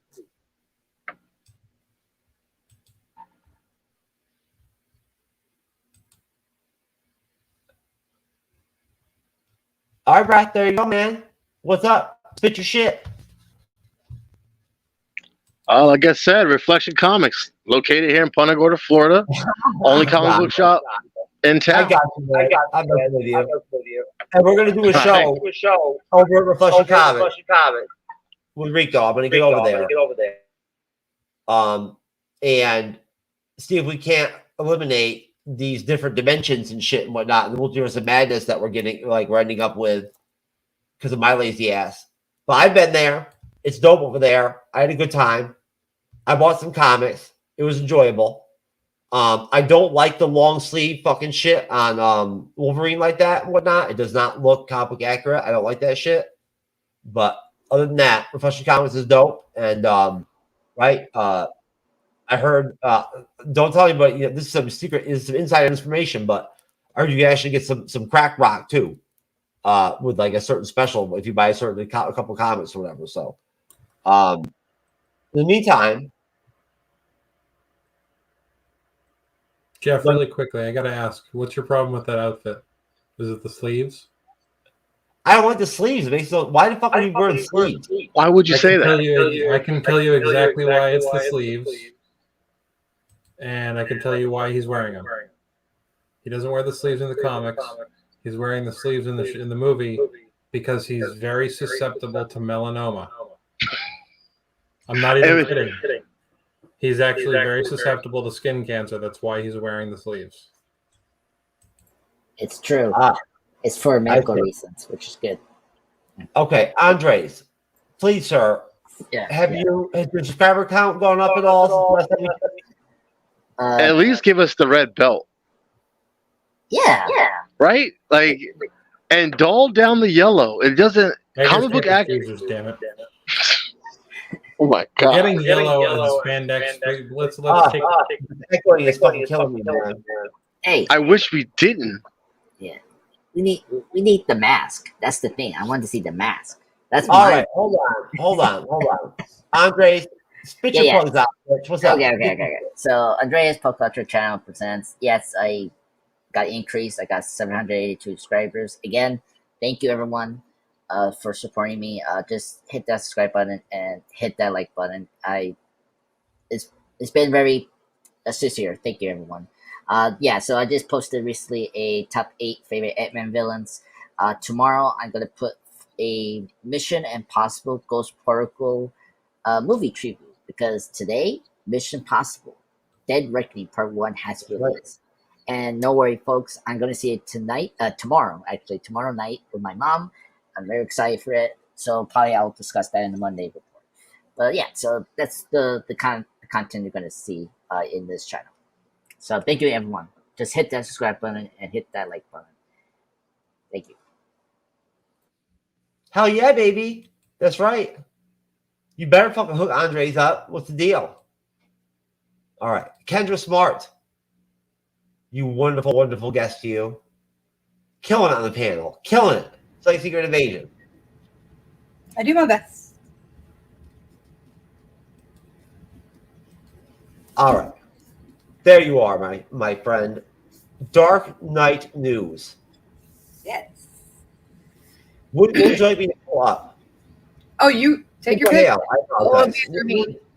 What the fuck am I calling you Kendra Smart for, man? I'm telling you that the crack, I mean, it really, it messes up your ability to remember like names and shit. Actually, technically, both are me, so it's fine. I will champion against your crack addiction. So some girl on girl action. I am one of the lead writers for Dark Knight News as well as DC Comic News. I do reviews for all kinds of comic books, Harley Quinn being one of my standing series that I do for the ongoing.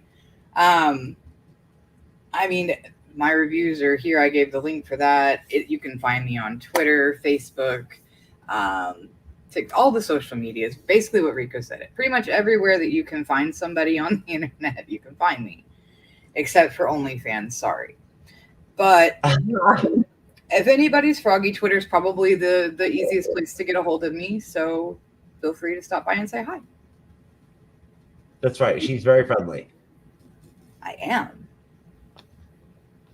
All right. Let's see. John, let me line you up, brother. And please, sir, tell me, have you enjoyed doing the episodical reviews here for the first time on the Bleeding Edge with us and whatnot? Have you never done one like any? You've never reviewed a TV series like this before, right? I have. I actually. Oh, that's right. You told me that you did. Yeah. Before I started my show, I was actually on a review show with another person. We were doing movies, TV series, video games, all that kind of stuff. It was it was different. We didn't exactly do this style. We never really had the panels or anything like that. But since he's got my show up, I actually would like to mention, I think it was Rico earlier brought up the Boondock Saints. And if you scroll down, Jeff, just a hair to the next episode on that pile, you'll see that I actually did the Boondock Saints very recently. I got you. And along with the Boondock Saints, I obviously just put out the Chronicles of Rhodey as well. But my show, as I've said in the past, I take my guests' 5 favorite movies. I select one. I don't tell them which movie they're getting until we're recording. And then I put together 10 trivia questions. And I take one of the scenes and omit a bunch of words to make them Mad-lib the scene. But they don't know what scene until after we're done with the trivia. And they don't know what movie until after we're done getting the words for the scene. So it certainly makes for a hilarious good time. I've actually peaked at number 88 on the improv charts of Apple Podcasts in this country. And I've peaked at number 3 in improv of Iceland on Apple Podcasts. So keep helping me up. Keep helping me up with that. And I'm always taking new guests. I'm working on Kendra's forthcoming episode. I have to get her stuff taken care of. Jeff was going to give me his movies today, and we got sidetracked with all kinds of other conversation. But if anyone that's watching or listening wants to join me and be another guest whom I stump, please send me a DM on Twitter or primarily Instagram, where I do all my best work. All right. Now. Oh, Nate, you need to take off, bro?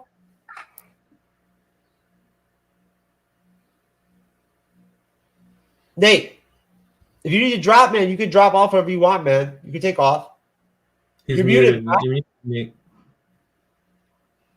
Sorry, not for another 10 minutes. All right, you're good, bro. My bad. I just want to make sure. I know your time is important, is obviously valuable, just like everybody else's. Cyberneticshark, my friend. What's it dizzy?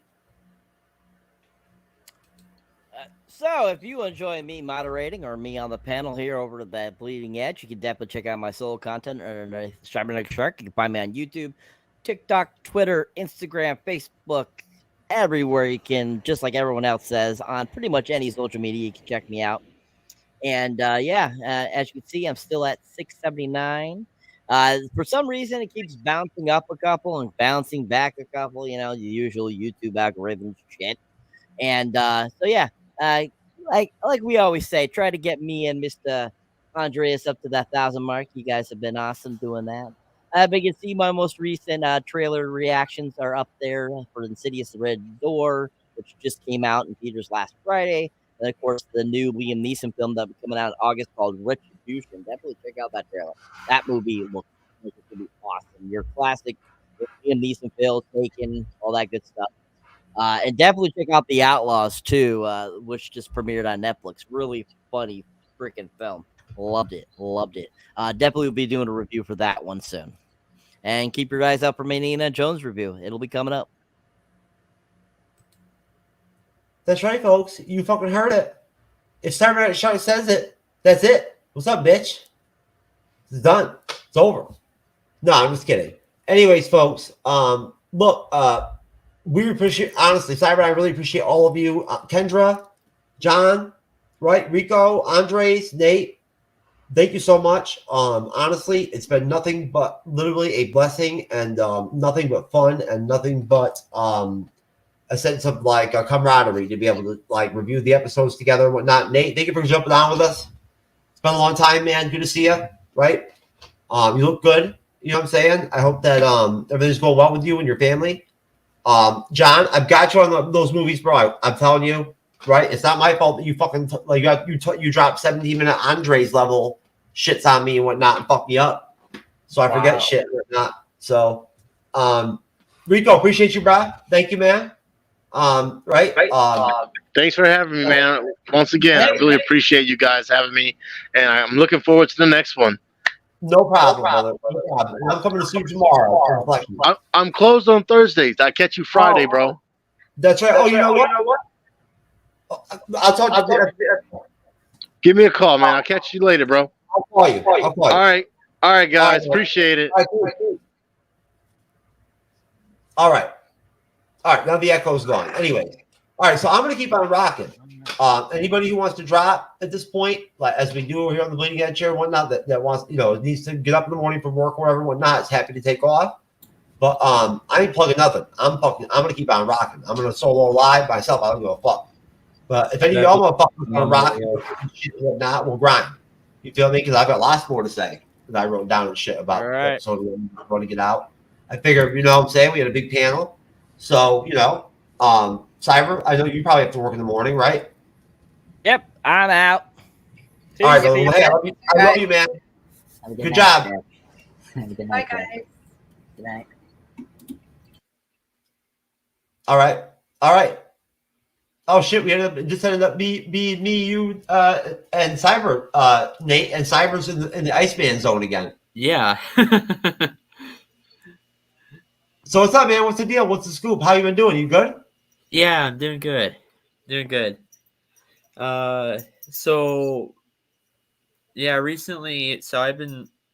what I've been doing with my stuff is I just been doing like a 20-minute recording the night before and then publishing it around noon the next day because it's easier with my classes and stuff like that if I do shorter episodes. Oh, that's so understandable.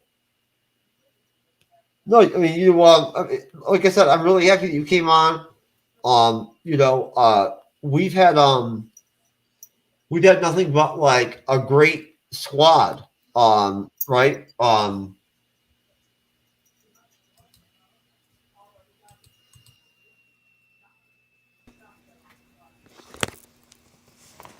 I'm here. Okay. Sorry about that. You can hear me, right? Yeah, I can. There we go. All right. Anyways, folks, sorry about that. No, Nate. We've been really blessed, and we've had nothing but like a awesome squad here for all of our episode reviews on Secret Invasion. And obviously, you see that there's been a lot of change since the last time you came on, right? Mm-hmm. Like my overhead mic, man. What do you think about that shit, huh? Yeah. It's nice, right? Yeah. I figured I'd change it up. What do you think? What do you think of my background? Did you see all the changes I made? Yeah, a lot more posters. You like how I bundled it all together and everything and whatnot? Yes. How about my frame Sylvie? Isn't that shit dope? Yeah. Oh, I love that shit, man. But I had to throw up that original Avengers, man. Gotta go old school, right? You still gotta stick with the old school. Yeah. No, but like I said, we've had a solid team all through the series and whatnot and everything, and it's just wonderful that to have good material, like good content to cover, right? Like when you got like a group of people like over and over, right, doing these episode reviews, you know how it is. So when you mentioned that you were free to come on and whatnot and everything, I thought it would be awesome to just inject some different energy, right? Kind of change up the balance, right, on the panel. You understand what I mean? Yeah. So it's good to see you, man. I think that one of the things that Nate, that like we've we care, we're trying to actually articulate. I'm trying to make sure that we articulate and express more that personally, because we talk about it personally as friends, right? And like not really in content, but that we do really care and deeply value like our long-term collaborative relationships and friendships that we have like in content creation, right? That it matters to us. And at that point, sorry about the noise. Yes, folks, that is the garage door. No, but at that point, Nate, again, like, thank you very much, man. I really appreciate you coming on. And I know you're busy, but at the same time, though, I'm sure I have to imagine. I was thinking to myself earlier that you must get the itch occasionally to like still want to like cover fandom shit and whatnot and talk about like Marvel and whatnot. There's a lot of these DC stuff that's been going on, right? Yeah. Yeah. And like that's why I had to mention to you earlier about the DC animated reviews. Honestly, man, I've really enjoyed doing them. I think I told you in the past that we were doing them, didn't I? Yeah, you told me that. Yeah, dude, Batman, a couple of them were, Batman Under the Red Hood was great, man. Have you seen that? I don't really follow DC as much. I have seen some of the movies in the past, but I usually used to watch CW until they got really bad. No, I know that. I do, and honestly, you and I, honestly, even personally or privately, I don't think you and I have even talked about.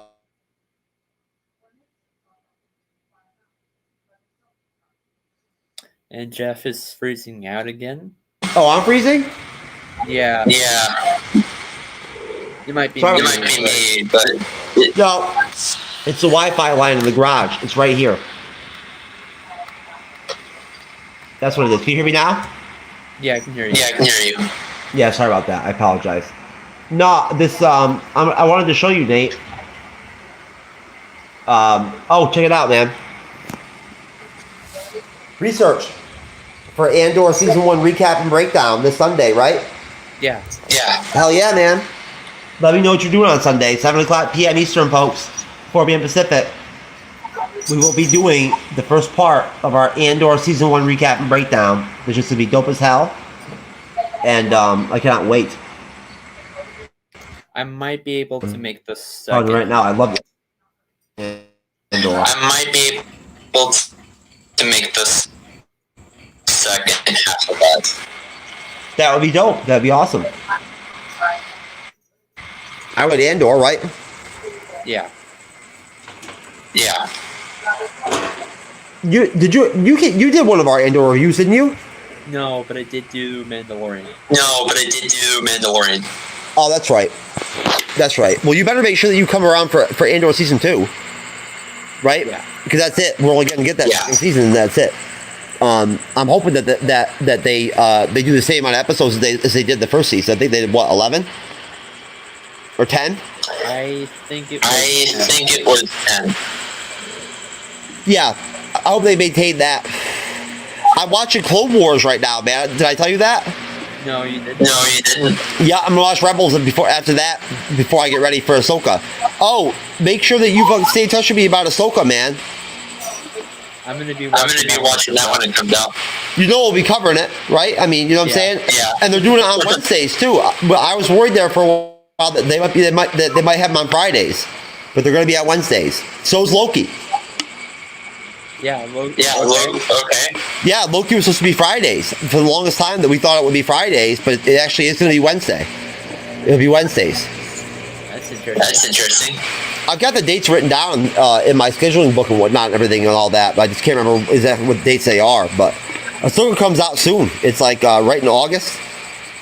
And then... Are they both coming at the same time? Oh, closely. Yeah, essentially, yeah. October 2nd, I think, is when Loki comes out. And then Ahsoka comes out like August 26th, I think. I'm really excited for Loki. I am too. Oh man, I can't wait for it. It's gonna be great. I mean, honestly, and we are folks. We are gonna cover it, Nate. We are gonna cover it. We're gonna cover Ironheart, even though they're gonna dump it. We're gonna cover it episodically, week to week, just like we would anything else. Just cause like Cyber and I talked about it, and we figured like this is what we do anyway, right? So why not just be consistent, you know what I mean, and at least give the show a chance, right? At that point, the only way to properly do that is to actually like review it properly, week by week and whatnot, and just take it in piece by piece, bit by bit, slowly. I'll tell you though, hey, have you been paying attention to Dead City? No. It's pretty good.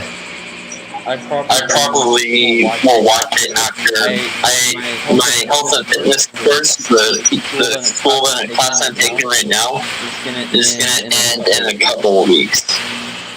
So probably when I come back from the Colorado's intensity. My daughter Isabella moved back down to Florida for college. She's up in Ocala area, about 2 hours north from me.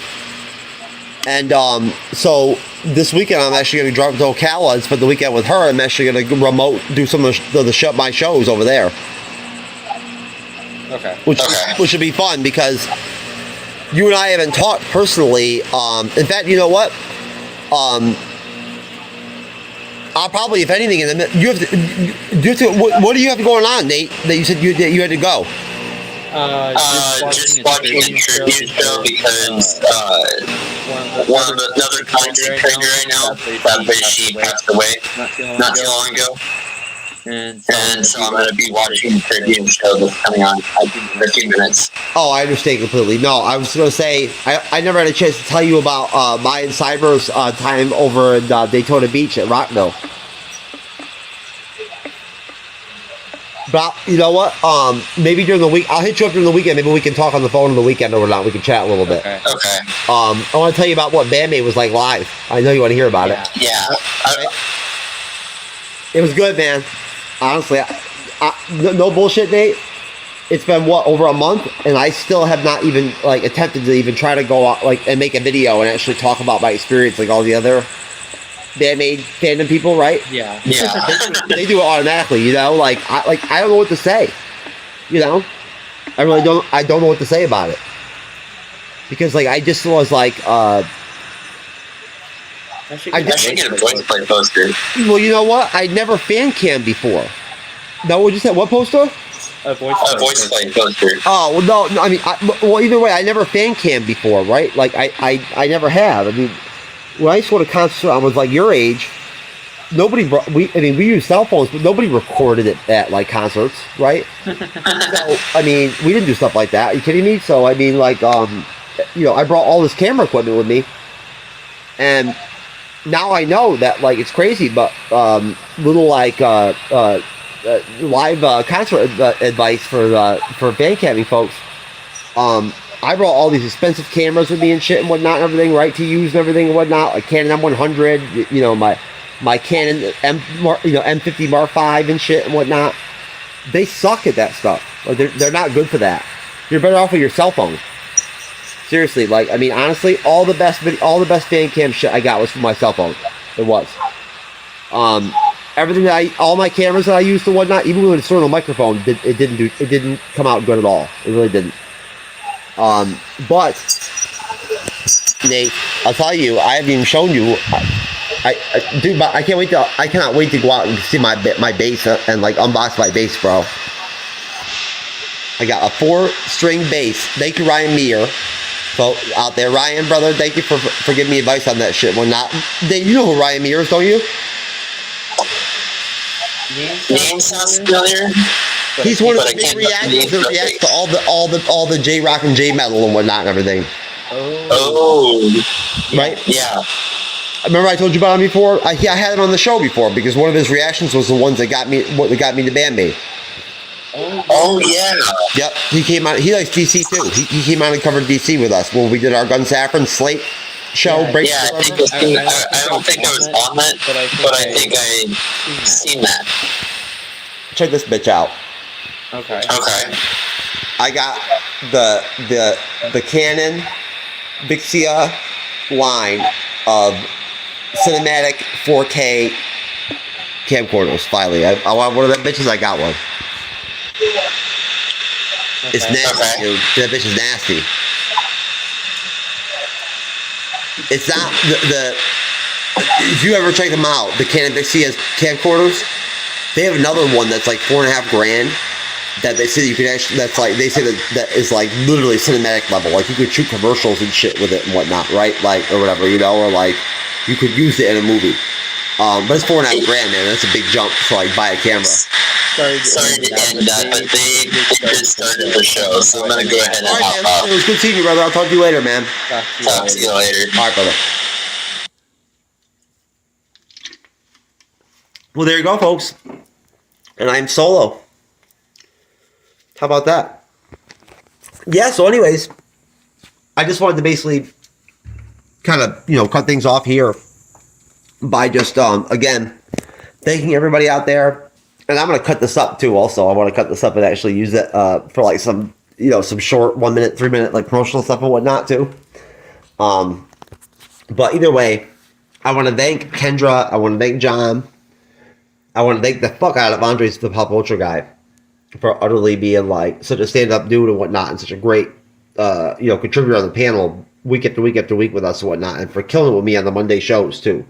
Which, folks, you know, very simply, the MCU'S Bleeding Edge Report, episode 4 comes out this Monday coming up. We'll be reviewing Dead City, episode 5, before the finale. And we'll be breaking down some DC casting and some news and whatnot, right? With the new gun DCU, I guess, if you want to call it. Hopefully Kendra will be there. It'll be me and Andres. This Friday, right, we are reviewing UHF, the Weird Al 80s, you know, comedy, sort of cult classic comedy. Cybernetics will be with our panel. This Sunday, as I mentioned earlier, right? I guess what? That would be Sunday the... Oh, well there, I can just show it to you. Sunday the 7/16. Andor, Season 1 recap, Part 1. Jay from DGB Productions over at Danny's, you know, YouTube channel network will be over. Hopefully Jassam, my younger brother, my little brother will hopefully come on. Maybe Nate. Ben, without question, will be back. He'll be here and whatnot. Gunner, hopefully, will be here. Maybe Arch, Stanton, possibly. And, you know, should be a good show. And then, of course, Secret Invasion, Episode 5, next Wednesday. Everyone will be back, except for Nate. We'll have Rico back. You know, the whole squad will be back. Dodge will be back. Silent, third co-host of the MCU'S Bleeding Edge, right? I am, of course, Jeff S., a.k.a. TrueKnowledge. Remote live streaming here, technologically advanced to the full extent here. 8.75 at least. Here with the mobile, walking around, live on my cell phone and shit. You know? Seriously. Getting after it. And we're very thankful overall at the MCU'S Bleeding Edge. We want to thank everybody out there that's gotten us over the 25,000 subscriber mark, which is obviously really cool and very humbling. And I think that we're almost close to 26,000 already too. So that's always really cool too. Couldn't be happier about it. I mean, why not? It's fucking great. I mean, shit. Life is good, baby. Life is good. Besides that, you know, we have, of course, decided to go ahead and make sure that we cover everything Star Wars related for the rest of the year. We'll cover all of Loki. We'll cover all of, you know, of Echo. We'll do it week by week. We'll do it probably, I guess, you know, I have to look at my schedule, but I think we'll, by the time we get done with the Echo series, if I remember correctly, it'll be right before the end of the year. So, you know, next year, 2024, going to be a big year for us. A big year. I'm excited about it. We have a lot of stuff going on, a lot of stuff brewing, right? A lot of moves that I've been kind of making behind the scenes and whatnot that I'm just really not the type to I feel no reason to come on the shows and whatnot and put out until they sort of are tangible, right? There's a reason why we don't paywall when we do our content and whatnot and everything, right? At the end of the day, let's be honest here. We, especially me, but we, everyone, all the great people that come on here in cyber, I mean, we make content and talk and say shit and whatnot and fuck around and joke about shit that other people, their Patreon shit and their paywalled content and shit and whatnot is not to that raw, right? And at that point, it's very simple. And again, I'm not trying to drop content creation lessons here and whatnot. We only do that on Mondays with Andres, of course. But in general, my plan has always been a long-term plan. And so I've avoided Patreon and things like that and whatnot because I always saw us as a, getting to once we reached the monetization standpoint and we really started to grow, at a rate that, puts us to where we'll beat 100K subscribers probably pretty quickly into 2024. I always figured that we would expand and, try to get... My goal has always been to get our shows and our content onto as many platforms as possible. And so at that point, down the road, with the MCU'S Bleeding Edge YouTube channel and podcast will be, right, on Roku TV, right? We will be on Amazon Fire TV. We'll be on Apple TV. We'll have a mobile app on Android or on an iPhone. That's all in the works right now. It's a done deal, basically, right? It's just a matter of actually, the process. That's all. But I'm working on it, right? I'm putting it together. And I'm happy with the company that I'm working with right now and everything to make that happen. At that point, like I said, obviously I would not have, decided to get into this shit that deep if I did not have some legitimate, again, tangible, dope-ass ideas and plans for where I want to go with the Leading Edge, what I want to cover, how many nights a week I want to do shows. My goal at the end of the day has always been long-term to do at least 5 or 6 live streams a week, every night, every week. And that was always my goal. So at that point, I may be expedient, in a more expedient way, ending up doing that, right? If I have to. When suddenly we've got to fill a 24-hour daily, content calendar or schedule and whatnot every day, week in, week out. It'll be interesting. We'll see what happens at that point, right? But either way, we really appreciate everybody out there that supports us. Thank you very much. Really, please support Andres, the pop culture guy. Please support, Cyberneticshark. Get them to that 1,000 subscriber mark because they deserve it. I mean, it's a big spot, right? I mean, it's sort of like the YouTube wall hitting that mark. And things really soften up, and the algorithm really treats you a lot better once you make that mark and you hit these metrics, right? And you get your watch time to the point where you need to get it to. I've experienced it here with the MCU'S Bleeding Edge. I know it works that way. So it will do a lot for them, right? And they're great on the MCU'S Bleeding Edge. They deserve it. So please, if anything, I'm fine, right? I mean, I made individual content myself for years and years, before I ever even came up with the MCU'S Bleeding Edge one day in 10 seconds, right? And I've had lots of success on my own, making my own content, just me, right? No team, nothing, just me fucking jamming it out. And that's why I don't mind solo living and shit like that and whatnot. I'm comfortable with my cell phone in my hand and whatnot, right? I've done that shit. I've lived that life, the TikTok style type content day in, day out and all that crap. And I don't like to do it anymore, really. But, it is what it is. At the end of the day, we're thankful, we're humbled, and we're going to keep fucking grinding, and we're going to get after it, and watch the fuck out for the MCU'S Bleeding Edge, because at the end of the day, We ain't fucking around. And shit, man. We straight up kill it when it boils down to it. With just about anything we do. So, thank you, everybody. Thank you for your support. Thank you to all the good people, all the creators out there.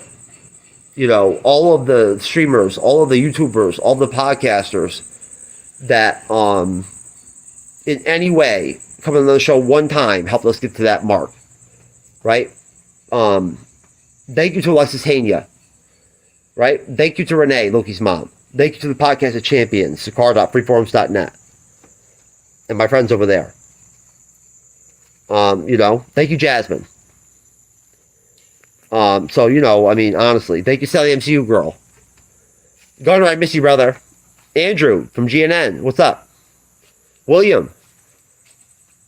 What up, bruh? Geek Gauntlet podcast, bitch. Get after it, motherfucker. What's up? Let's grind. All right, folks. Jeff S., a.k.a. True Knowledge. Humbled to be the founding creator and co-host of the MCU'S Bleeding Edge YouTube channel and podcast. I'm out. Peace. God bless you. I will see you on Friday for UHF with Cyber and Andres and Alan from Black Collective Podcast and a bunch of other motherfuckers. What's up? Peace.